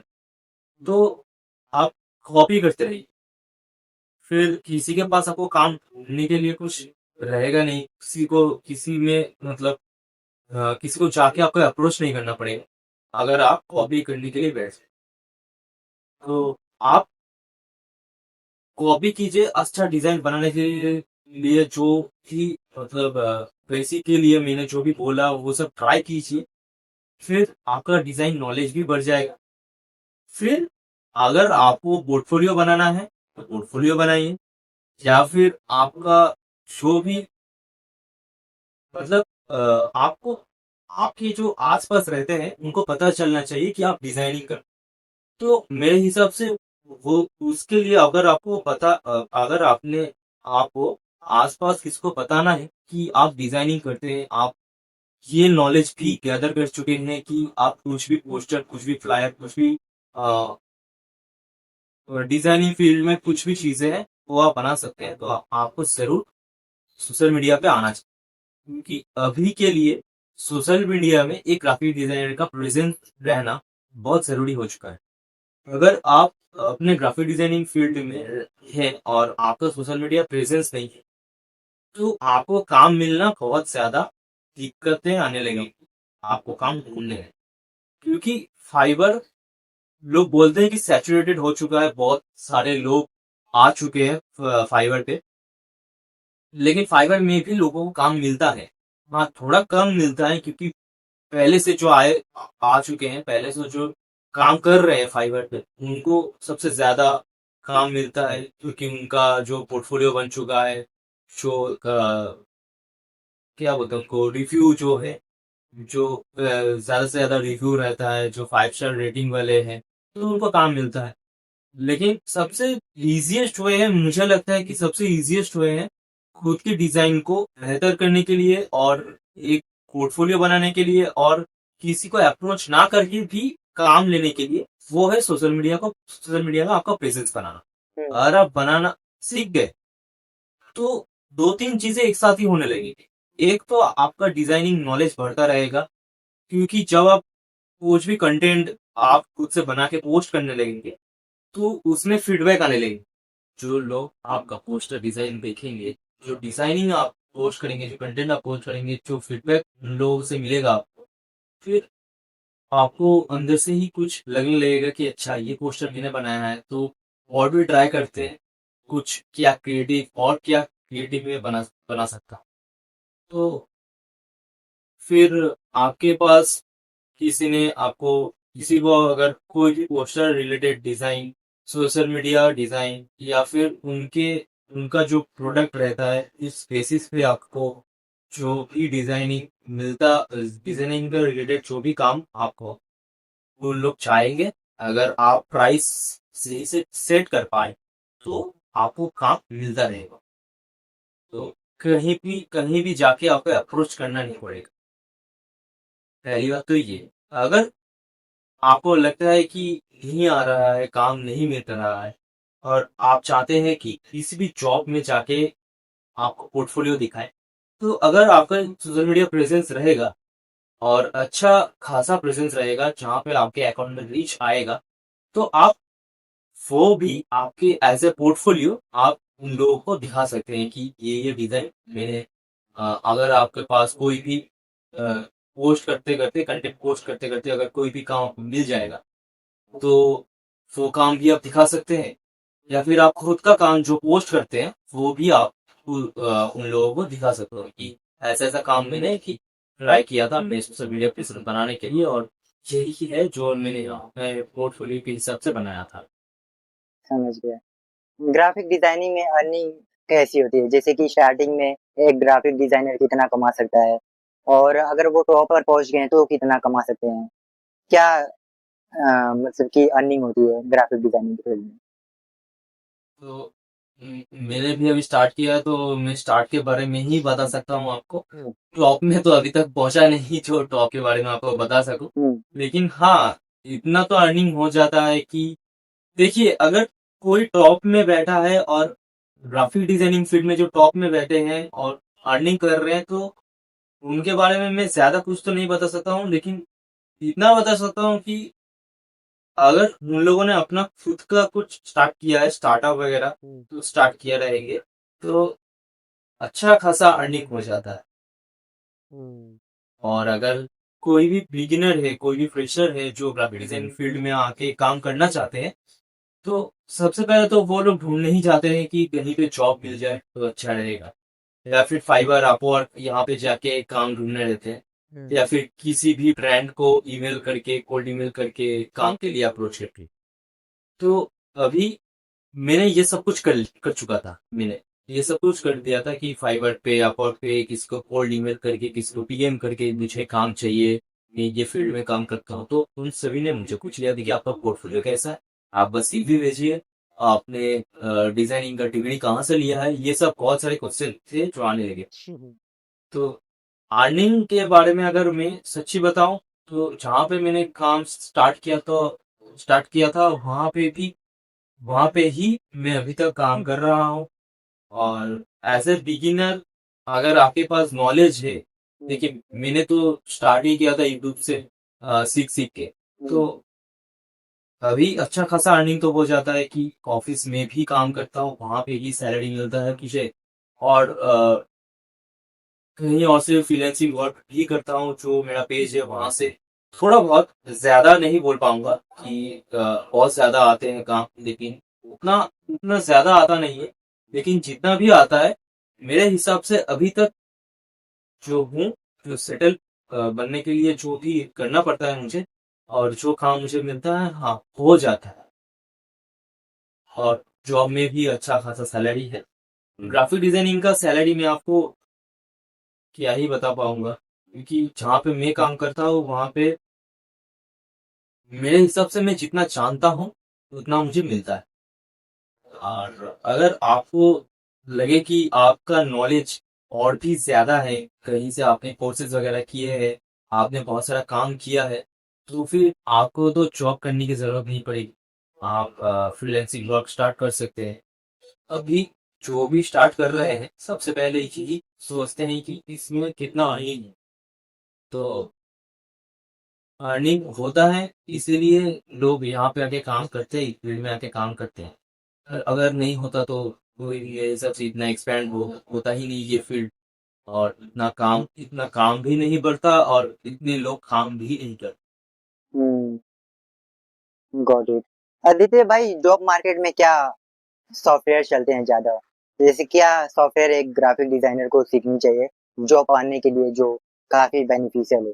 देखिए ऐसा कुछ स्पेसिफिक सॉफ्टवेयर तो है नहीं कि यही सॉफ्टवेयर आपको इस्तेमाल आना चाहिए। डिपेंड करता है आप कौन सी इंडस्ट्री में जाके आप काम करना चाहते हैं। अगर प्रिंट इंडस्ट्री में जाके आपको काम करना है तो आपको ऑब्वियसली आपको कोरेल ड्रॉ आना चाहिए।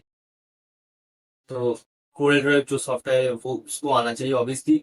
वो तो सबसे ज्यादा मतलब प्रिंट इंडस्ट्री में अगर बोलेंगे कि कुछ सॉफ्टवेयर चलता है तो कोरेल ड्रॉ तो सबसे ज्यादा चलता है, तो उसको आपको आना ही चाहिए।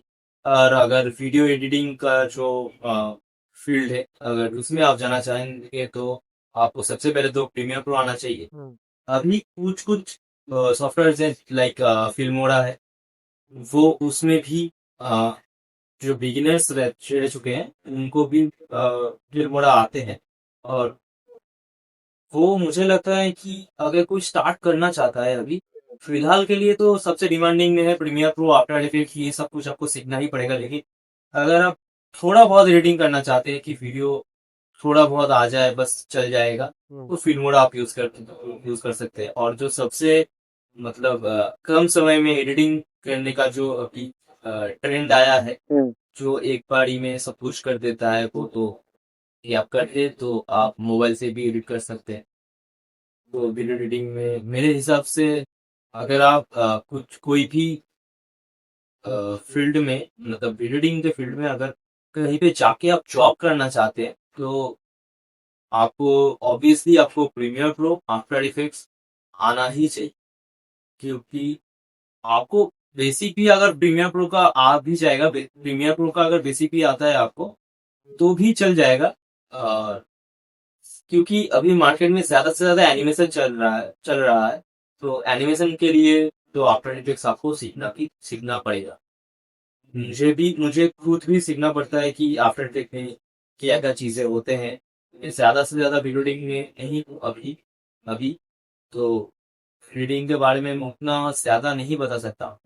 हाँ, प्रीमियर प्रो मैंने यूज किया है, प्रीमियर प्रो मैं जानता हूँ प्रीमियर प्रो। तो बस यही है, प्रिंट के लिए आपको कोरेड्रो आना चाहिए। और जो वीडियो एडिटिंग का जो फील्ड है उसके लिए आपको प्रीमियर प्रो, आफ्टर इफेक्ट्स आना चाहिए। और अगर आप इलस्ट्रेशन के लिए आप जाना चाहते हैं कि इलस्ट्रेशन ही आपके फील्ड में आना चाहिए, या फिर आप उस भी चीज का लेवल बनाना चाहते हैं, जो पैकेजिंग है, पैकेजिंग लेवल जो डिजाइन करते हैं, क्राफ्ट डिजाइनिंग फील्ड में ही है ये भी है।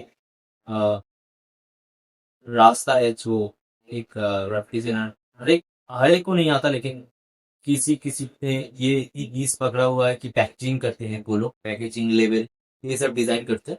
तो अगर वो सब आपको करना है तो आपको इलस्ट्रेशन आना बहुत ही जरूरी है। कि उसमें कुछ चीजें होते हैं कि कोई भी काम आपको थोड़ा बहुत वो थोड़ा एडवांस लेवल के लिए है, जिसमें थोड़ा बहुत ट्रिक वगैरह है जो आप इस्तेमाल करके सॉफ्टवेयर में कुछ मतलब डेवलपर ऑप्शंस वगैरह है, जो ऑप्शन रहता है उस हिसाब से अगर आप ट्राई करेंगे तो कुछ काम पैकेजिंग डाई कट बनाने के लिए थोड़ा आसान है।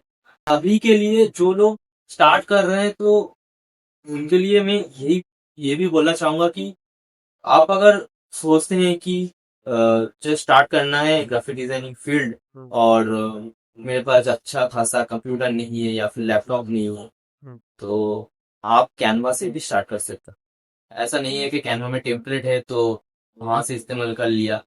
आप एलिमेंट्स यूज करके कैनवा पे भी डिजाइन बना सकते हैं। अच्छा अच्छा डिजाइन बनता है कैनवा। मैं खुद भी कई बार यूज कर चुका हूँ कैनवा। तो ऐसा नहीं है कि कैनवा नहीं यूज कर सकते, कैनवा भी एक ग्राफिक डिजाइन फील्ड में अभी के लिए बहुत ज्यादा डिमांड में। अगर कोई डिजाइनर सिर्फ कैनवा जानते हैं तो क्या वो कैनवा के थ्रू जॉब पा सकते हैं? देखिए मेरे हिसाब से अगर मैं बोलूँ आपको, तो अगर आप ग्राफिक डिजाइनर कहना चाहते हैं खुद को, तो सिर्फ कैनवा जानने से कुछ नहीं होगा, सिर्फ फोटोशॉप जानने से कुछ नहीं होगा। सॉफ्टवेयर के बारे में नहीं है ये फील्ड डिजाइनिंग के बारे में। मैं भी जब इस्तेमाल करता हूँ कुछ भी नया डिजाइन बनाने के लिए, उससे पहले मैं एक बुक और पेन लेके बैठता हूँ। मेरे दिमाग में जो भी आता है वो सब मैं उस पेज में भरता हूँ। फिर एक खुद सोच के फिर बैठता हूँ। अगर मुझे लगा कि मैं कैनवा पे ये वाला पोस्टर बना सकता हूँ तो कैनवा में बनाता हूँ। अगर फोटोशॉप में मुझे लगता है कि फोटोशॉप में ये बनाना मुझे मेरे लिए आसान रहेगा तो फोटोशॉप में बनाता हूँ। तो ऐसा नहीं है कि कैनवा के थ्रू ही आप जॉब पा सकते हैं, और ऐसा नहीं है कि फोटोशॉप के थ्रू ही आप जॉब पा सकते हैं। अ, मतलब ये तो जहाँ पे आप जॉब करते हैं उनके पास जो रिकमेंडेशन है कि वो लोग तो लिख ही देते हैं कि आपको फोटोशॉप आना जरूरी है, इलस्ट्रेटर आना जरूरी है, प्रीमियर प्रो आना जरूरी है। जो भी जो डिस्क्रिप्शन रहता है उनके जॉब डिटेल्स, तो आप जाके चेक कर सकते हैं। ऐसा नहीं है कि सिर्फ कहीं कहीं तो मैंने भी देखा है, जब जॉब ढूंढता था पहले तो मैंने भी देखा है कहीं पे भी सिर्फ कैनवा लिखा हुआ है अच्छा। कि वो लोग अगर कैनवा पे डिजाइन कर सकते हैं तो उस जॉब का जो जिसने जॉब के लिए पोस्ट डाला है तो वो लोग उनको हायर कर लेंगे हम्म। जो सिर्फ कैनवा जानते हैं। हम्म। और कहीं पे लिखा हुआ है कि जिनको फोटोशॉप में एक्सपर्ट है, जो फोटोशॉप में एकदम मास्टर है, उनके लिए भी अलग से जॉब। हाँ, ज्यादातर जो रहता है वो फोटोशॉप इलस्ट्रेटर इसके ऊपर ही रहता है जॉब जो रहता है। लेकिन ऐसा नहीं है कि कैनवा कैनवा के थ्रू आपको जॉब मिल नहीं सकता। कम मिलेगा लेकिन थोड़ा बहुत तो मिल ही जाएगा। कुछ लोग तो रहते हैं कि आसानी से जो बन सकता है, आसानी से जो कोई बना सकता है, तो कैनवा में तो वैसे भी बहुत सारे एलिमेंट है जो एकदम से मिल जाता है, एकदम से आपके सामने रहता है और आप इस्तेमाल कर सकते हैं उसको कहीं पे भी आप चाहे हम्म। तो हाँ, कैनवा के थ्रू भी मेरे हिसाब से जॉब अभी तो मिल रहा है। मुझे लगता है कि बाद में भी मिलेगा क्योंकि कैनवा जो जो फीचर अभी ला रहे हैं, जो जो वेबसाइट में वो लोग डेवलप कर रहे हैं, तो डेफिनेटली आपको, अगर आप कैनवा भी थोड़ा एकदम उसमें भी अगर आप मास्टरी कर लेते हैं कि कोई भी डिजाइन दे दो, मैं कर दूं, कर सकता हूँ इसमें कोई भी एलिमेंट लगा के फिर कुछ भी कर सकता हूँ कैनवा पे। क्योंकि कैनवा में अभी भी मैंने भी ट्राई किया कि उसमें भी वीडियो बन सकता है, उसमें भी एनिमेशन दे सकते हैं। तो सब कुछ अगर हो सकता है कैनवा पे तो कैनवा के थ्रू आपको जॉब क्यों नहीं मिल सकता। तो हाँ, मिल भी सकता है और कम मिलेगा लेकिन मिलेगा। समझ गया। तो आपने क्या ग्राफिक डिजाइनिंग के फील्ड में मिस्टेक की, जो मिस्टेक एक ग्राफिक डिजाइनर को अवॉइड करनी चाहिए? फोटोशॉप आ गया तो मुझे डिजाइनिंग आ गया, हम्म। फिर काम ढूंढने लग गया। ये दिमाग में आ गया कि मुझे फोटोशॉप आता है तो मैं कुछ भी कर सकता हूँ। हम्म। ऐसा नहीं है। ये सबसे ज्यादा मिस्टेक मैंने जो किया था हम्म। कि मुझे फोटोशॉप आ गया, मैं फोटोशॉप में काम करता हूँ, ये कैनवा पे डिजाइन बना सकता हूँ मैं। फिर जब एक प्रैक्टिकल वे में सोचा तो पता चला कि अगर जॉब ढूंढने जाओ तो उन लोगों का डिस्क्रिप्शन में लिखा हुआ तो होता है कि आपको फोटोशॉप भी आना जरूरी है, इलस्ट्रेटर भी आना जरूरी है, प्रीमियर प्रो भी आना जरूरी है, इलस्ट्रेटर आफ्टर इफेक्ट्स भी आना जरूरी है। तो पता चला कि आपको अगर सब कुछ में मास्टरी करना रहेगा तो आप ग्राफिक डिजाइनर भी नहीं कहलाएंगे, वीडियो एडिटर भी नहीं कहलाएंगे। फिर मैंने अपना एक निश सिलेक्ट किया कि मुझे सिर्फ और सिर्फ ये दो सॉफ्टवेयर है जहां जिसके ऊपर मैं काम करना चाहता हूँ और इसको बाद में सीखेंगे। तो एकदम मतलब सब कुछ ट्राई करने के लिए चला गया था। पहली बात तो ये भी एक मिस्टेक किया था कि जॉब में अगर सब सॉफ्टवेयर नहीं आएगा तो जॉब नहीं मिलेगा, ये सोच के फिर सब कुछ ट्राई करने लग गया था। कभी फोटोशॉप इस्तेमाल कर लिया, कभी इलस्ट्रेटर, कभी प्रीमियर प्रो, कभी आफ्टर इफेक्ट्स, मतलब एक साथ बहुत सारी चीजें सीखने लग गया। तो फिर पता चला कि कुछ भी नहीं हो रहा है। ये तो ना तो मैं फोटोशॉप सही से सीख पा रहा हूँ, नहीं बाकी सॉफ्टवेयर। फिर मैंने चूज किया कि पहले फोटोशॉप और इलस्ट्रेटर को एकदम एकदम सही से सीखते हैं, फिर प्रीमियर प्रो आफ्टर इफेक्ट्स में जाए। ऐसे ऐसे स्टार्ट करके ये सब मिस्टेक जो भी मैंने किया था। फिर जब फोटोशॉप को सीखना स्टार्ट किया पता चला कि डिजाइनिंग में बहुत सारी चीजें हैं जो मुझे पता ही नहीं था। फोटोशॉप एक टूल है, एक सॉफ्टवेयर है उससे पहले आपको डिजाइनिंग के नॉलेज के बारे में पता चलना होगा। क्योंकि अगर आप वीडियो एडिटिंग भी करते हैं तो आपको अगर डिजाइनिंग नॉलेज नहीं रहेगा तो आप एडिटिंग कर नहीं पाएंगे।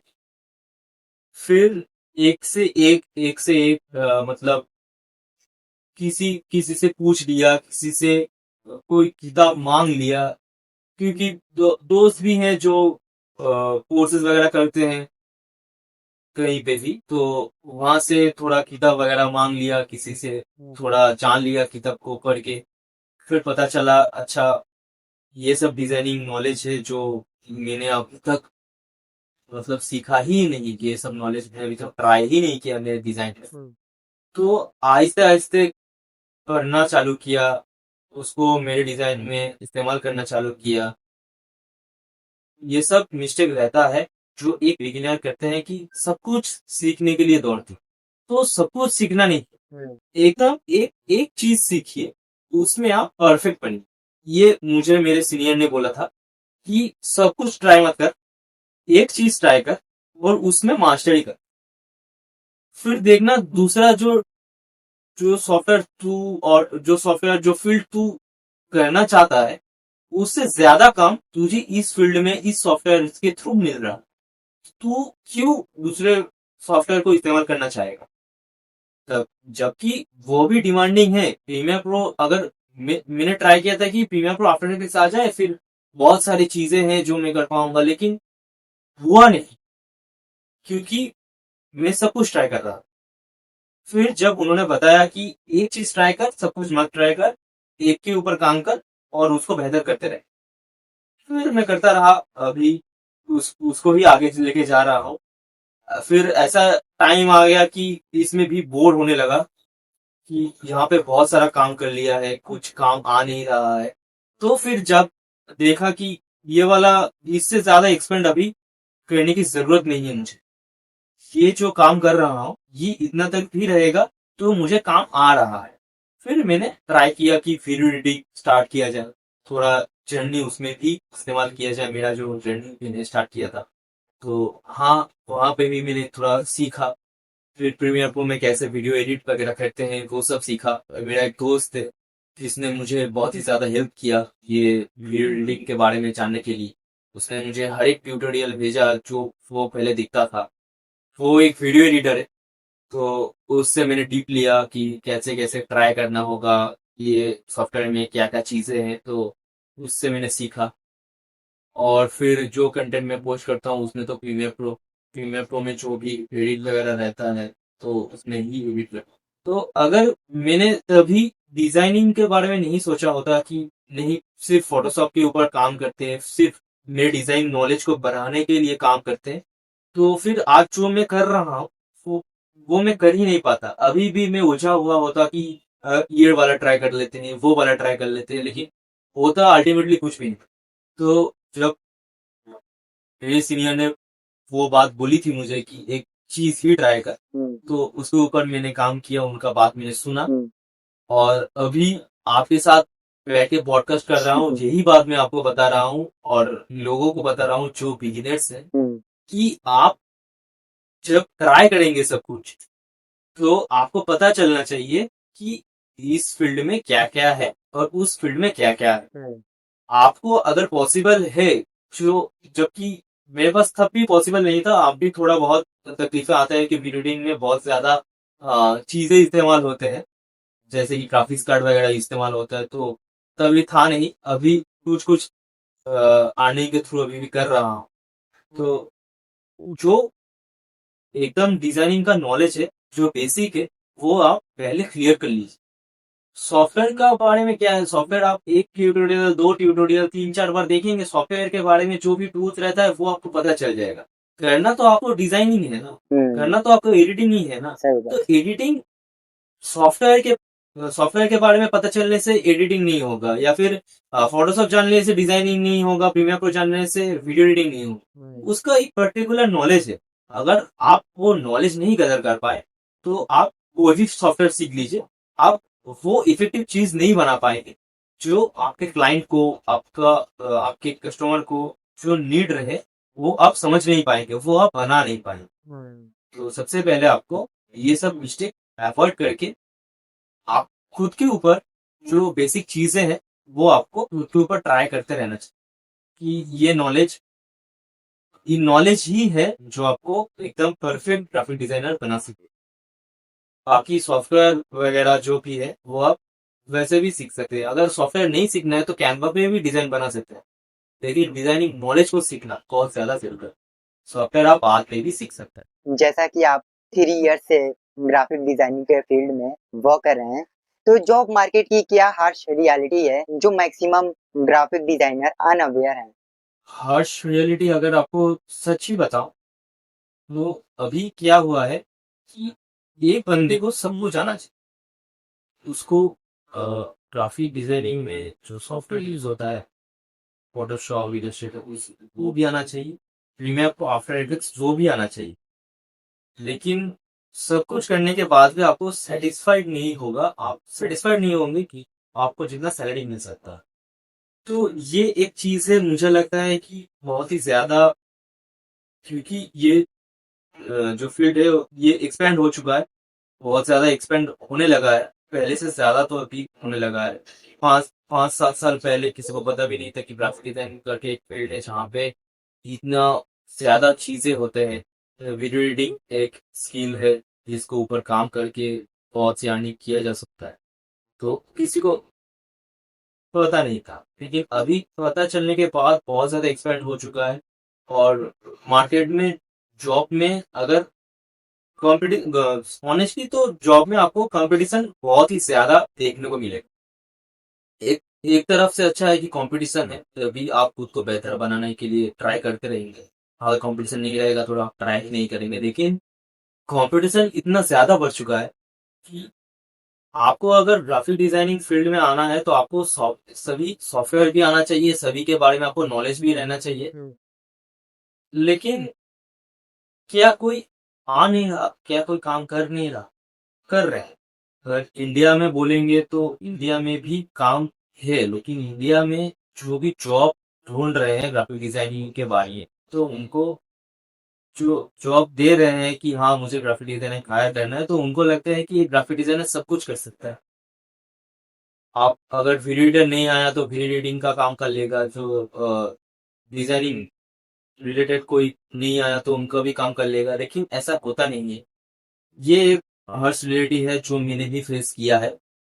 मतलब मेरे ऑफिस में नहीं होता, क्योंकि मेरे ऑफिस में वीडियो एडिटिंग का ज्यादा काम नहीं रहता, सिर्फ डिजाइन के ऊपर ही काम रहता। तो वहाँ पे ये फेस मैंने नहीं किया। लेकिन मेरे दोस्त और भी दोस्त थे और भी सीनियर है जो कहीं और पे भी काम करते हैं, तो उनसे पता चला कि हाँ ये एक रियलिटी है जहाँ पे आपको सब कुछ आना चाहिए, और नहीं आएगा तो फिर उनका बकवास भी सुनना पड़ेगा।